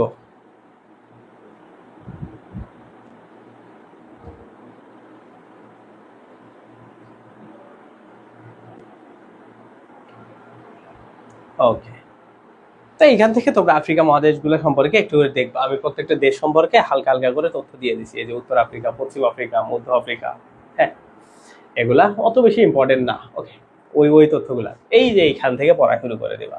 ওকে, স্লাইডের এই জায়গা থেকে পড়বা।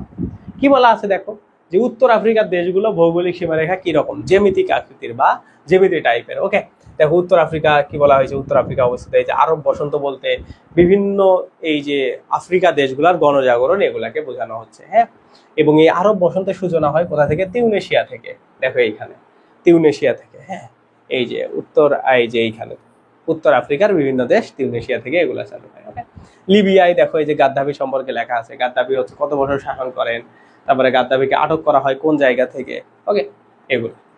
তারপরে এইখানে দেখো মিশর কার অধীনে ছিল, হ্যাঁ মিশরের প্রধানমন্ত্রী কে ছিল, এইগুলা এখান থেকে বেশি তথ্য দেওয়া। তো প্রত্যেকটা দেশ সম্পর্কে যা যা লাগে আমি তোমাদেরকে ইম্পর্টেন্ট এই জিনিসগুলো এখানে দেখায় দিচ্ছি, এগুলো একটু করে দেখবা। ওকে, নাহলে ক্লাস অনেক বড় হয়ে যাবে, তোমরাও ক্লাস করতে চাচ্ছ না।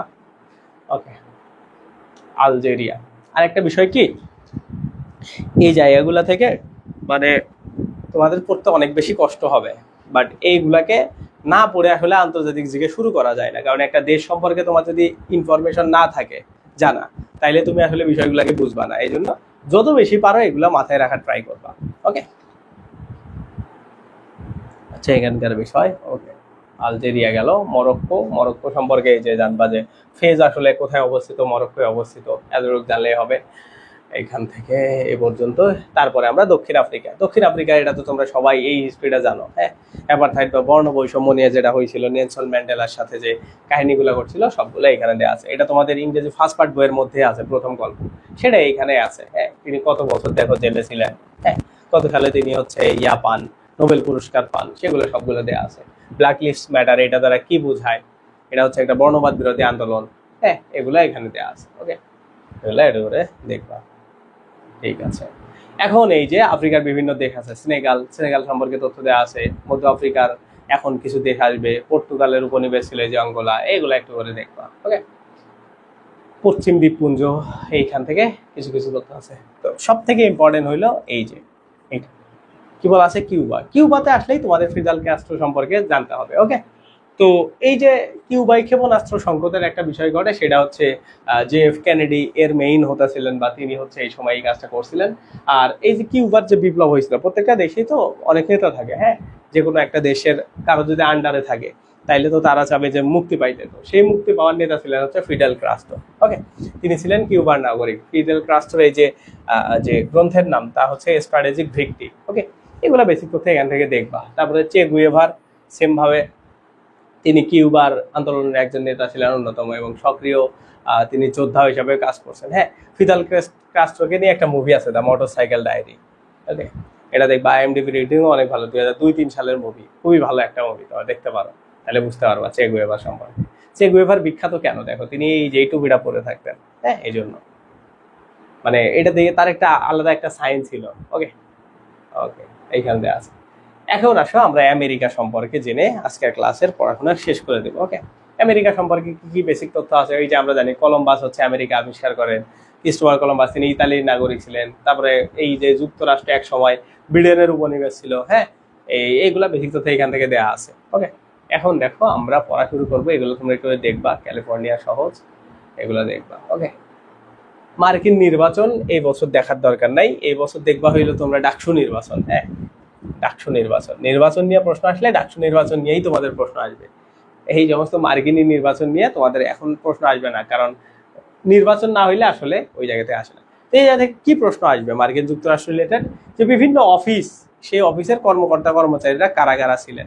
যেমন ধরো এখানে এই যে প্রেসিডেন্টের যে সামরিক কার্যালয়, এটাকে বলা হয় ওভাল অফিস। তারপরে হচ্ছে তার বাসভবনের নাম কি হোয়াইট হাউস। এইগুলার মানে কে কে হোয়াইট হাউসে বসবাস করছে, কে কে করে নাই, এই টাইপের প্রশ্নগুলো আসবে। ওকে, ওগুলো এখান থেকে পড়বা। তারপরে বিভিন্ন ব্যক্তিত্ব আছে, যেমন হচ্ছে আব্রাহাম লিঙ্কন, তার কি কি ডায়লগ ছিলেন, তিনি কি কি কাজ করে গেছেন, তিনি কত সাল থেকে কত সালের প্রেসিডেন্ট ছিলেন, এগুলা পড়বা। ওকে, সেম ভাবে দেখো ফ্র্যাঙ্কলিন ডি রুজভেল্ট, তিনি কত বছর ক্ষমতায় ছিলেন, 4 বার নির্বাচিত হন তিনি। তারপরে যে ওয়াটার গেট কেলেঙ্কারির সাথে যে এফ ক্যানেডি জড়িত, সেইগুলো সম্পর্কে এখানে তথ্য দেওয়া আছে, এগুলো পড়বা। বিল ক্লিন্টন, হ্যাঁ, এগুলো একটু করে দেখবা। যে হচ্ছে কি বলে লাইফ অফ লাইফ, এটা হচ্ছে এই গ্রন্থের রচয়িতাকে বিল ক্লিন্টন। তারপরে এই যে এগুলো জর্জ বুশ, আমেরিকার প্রথম প্রেসিডেন্ট, এগুলো বেশি তথ্য এখান থেকে দেখবা। তারপরে দেখো বারাক ওবামা সম্পর্কে সবচাইতে বেশি প্রশ্ন আসে হইলে এই এতটুকু অংশ থেকে। কি বলা হয়েছে, দ্য অডাসিটি অফ হোপ। ওই যে অডাসিটি কথা শুনতেছো না, ডাকসু নির্বাচন নিয়ে তো অডাসিটি, এগুলাতে সে অডাসিটি অফ হোপ এই গ্রন্থের লেখককে বারাক ওবামা। তারপরে হচ্ছে ড্রিমস ফ্রম মাই ফাদার, এটা কি বারাক ওবামা। তারপরে প্রমিস ল্যান্ড, হ্যাঁ, change you can believe in, এই বইগুলা সবগুলা লিখছে কে, এই বইগুলা সবগুলা লিখছে হচ্ছে বারাক ওবামা। ওকে, এগুলা পরীক্ষাতে আসে। ওকে, তারপরে কি দেখো জো বাইডেন, এইটা আসার চান্স নাই, জো বাইডেন সম্পর্কে অত কিছু আসে না। ডোনাল্ড ট্রাম্প নিয়েও কোনো প্রশ্ন আসবে না। ওকে, এগুলা ওখান থেকে এতগুলো, এই কয়েকটা পড়লে হবে। তারপর দেখো মার্টিন লুথার কিং সম্পর্কে একটু পড়বা। মার্টিন লুথার কিং নিয়ে তো তোমাদের ইংরেজি ফার্স্ট পার্টে আই হ্যাভ এ ড্রিম, এটা একটা খুব আছে, টেক্সি আছে না, ওইখান থেকে ওই অংশটুকু দেখলেই হবে, এর বাইরে দেখার দরকার নেই। তারপরে টুইন টাওয়ার ধ্বংস করা হয় কত সালে, দেখো এই যে 9/11 ঘটনার সাথে এটা জড়িত। এটাকে বলা হয় 2001 সালে। টুইন টাওয়ারের মানে উচ্চতা কত ছিল, 110 তলা বিশিষ্ট। এটা সবচাইতে ইউএস এর উঁচু ভবন ছিল। হ্যাঁ, ইউএস এর প্রতিরক্ষা সদর দপ্তরের নাম কি, পেন্টাগন। এগুলো বেসিক তথ্য এখান থেকে পড়বা। ওকে, এইখান থেকে বিভিন্ন এগুলা আন্দোলন সম্পর্কে। এই যে কানাডার হচ্ছে জাস্টিন ট্রুডোকে কি বলা হয়, তিনি হচ্ছে মানে ছিলেন প্রধানমন্ত্রীর দায়িত্ব পালন করেছেন তিনি 2015 থেকে এ পর্যন্ত। তারপরে মেক্সিকো, এগুলা দেখবা একটু করে, এটা প্রয়োজন নাই তেমন, আমরা প্রায় শেষের দিকে চলে আসছি। এখন এই যে মধ্য আমেরিকার থেকে শেষ, এখন আমরা দক্ষিণ আমেরিকা সম্পর্কে জানবো। তো দক্ষিণ আমেরিকার সম্পর্কে আমাদের টিচাররা হচ্ছে তোমাদেরকে মজা করে করে কিছু প্রশ্ন দেয়। মানে কি, যে তারা হইলো তোমাদেরকে এই যে যে তোমরা খেলাধুলা আসলে দেখো কি না, খেলাধুলা দেখতে গেলেই তো তোমাদের দক্ষিণ আমেরিকার শৈল্পিক ফুটবল সম্পর্কে তোমাদের আইডিয়া থাকা লাগে। তো দেখবা এখানে যে দেশগুলো আছে, Bolivia, Argentina, Brazil, Chile, Colombia, Ecuador, Paraguay, Peru, Suriname, যা আছে সবগুলা হচ্ছে ফুটবল খেলোয়াড়ের দেশ, তাই না? এইগুলা সম্পর্কে একটু করে জানবো।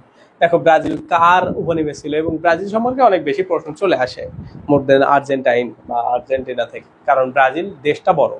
ওকে, যার যে দেশ বড় তার ইতিহাসও বড়। তো ওই জায়গা থেকে বলা আছে কি, দেখো স্বাধীনতার পূর্বে ব্রাজিল কিসের পর্তুগালের উপনিবেশ ছিল, ব্রাজিলের প্রথম নারী প্রেসিডেন্টের নাম কি, দিলমা রাউসেফ। এগুলা বারবার প্রশ্ন আসা করে। ব্রাজিলের বর্তমান প্রেসিডেন্টের নাম কি, লুলা ডি।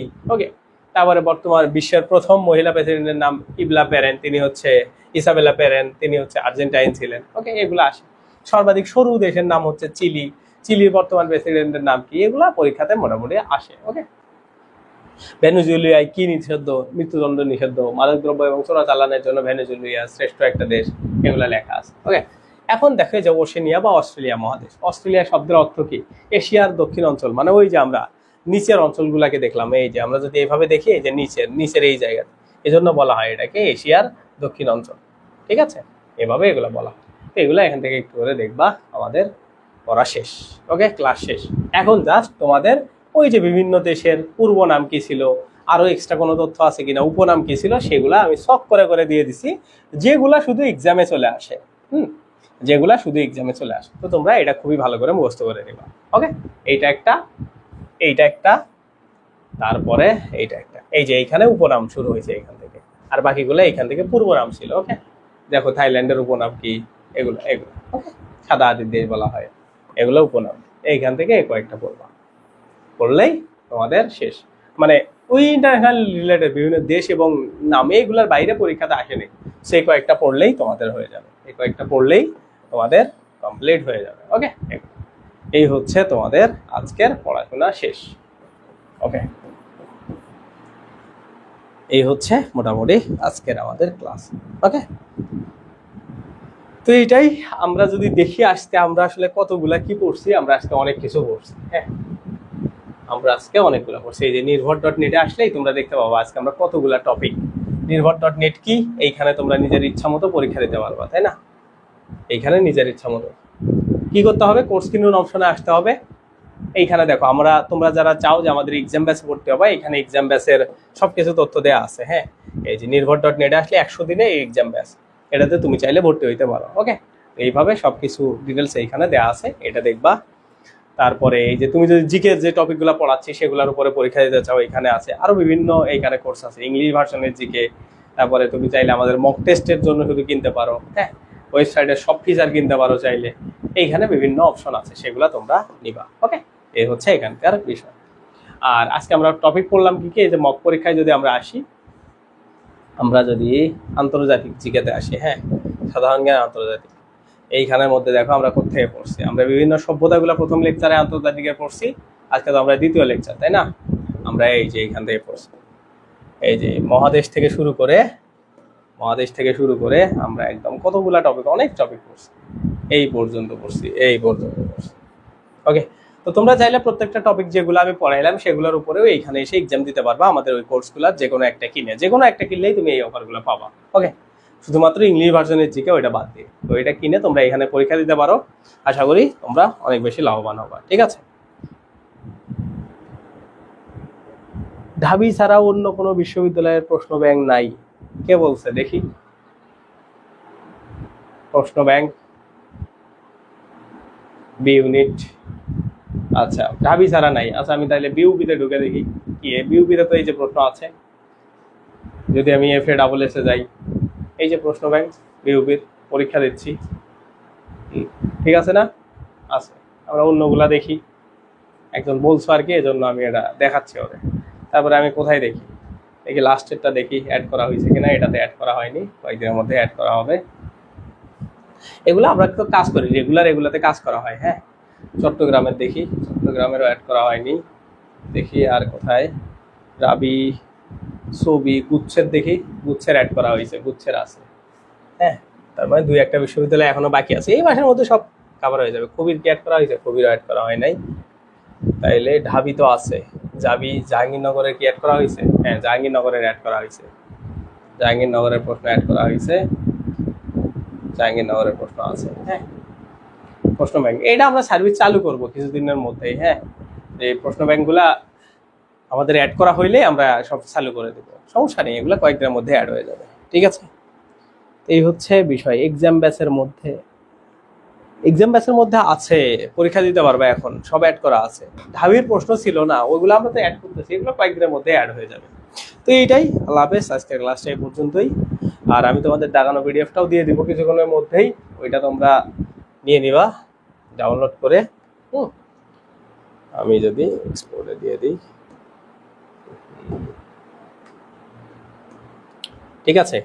আর আমাদের লাইভ ক্লাসের পেইড ব্যাচের এখন যদি আপডেট আমি দিই, তাইলে আমাদের কত 5 নম্বর লেকচার চলতেছে। হ্যাঁ, 5 নম্বর লেকচার চলতেছে, বাংলা ইংরেজি সাধারণ জ্ঞান সবগুলো শেষ হয়ে গেছে আর কি আজকে থেকে। তো এটাকে সেভ দিয়ে দিই, তো তোমরা চাইলে ওইটাতে অ্যাডমিট হইতে পারো। আর আমাদের নতুন ব্যাচ এখনই আসবে না, আরো লেট আছে। হ্যাঁ, আমাদের এই ব্যাচটা আগে শেষ হোক, তারপরে আমরা দেখবো। আর আমাদের বিউপির একটা ব্যাচ আসতে পারে সামনে, ওটাতে আমরা হইলো বিউপির ইংলিশ ভার্সন জিকে সহ আর অন্যান্য বিষয় যেগুলো আছে ওই স্টাইলেই পড়বো। হ্যাঁ, কারণ ইংলিশ ভার্সন জিকে তো তোমরা পড়বা, যদিও আমি বলছি ইংলিশ ভার্সন জিকে পারবা, তারপরে তো পড়বা। তো ওই সবকিছু মিলায় মোটামুটি আমরা টাইমের মধ্যে সবকিছু করে ফেলবো। তো এইটাই, আল্লাহ হাফেজ, আজকে ক্লাসটা এই পর্যন্তই, ভালো থাকবেন।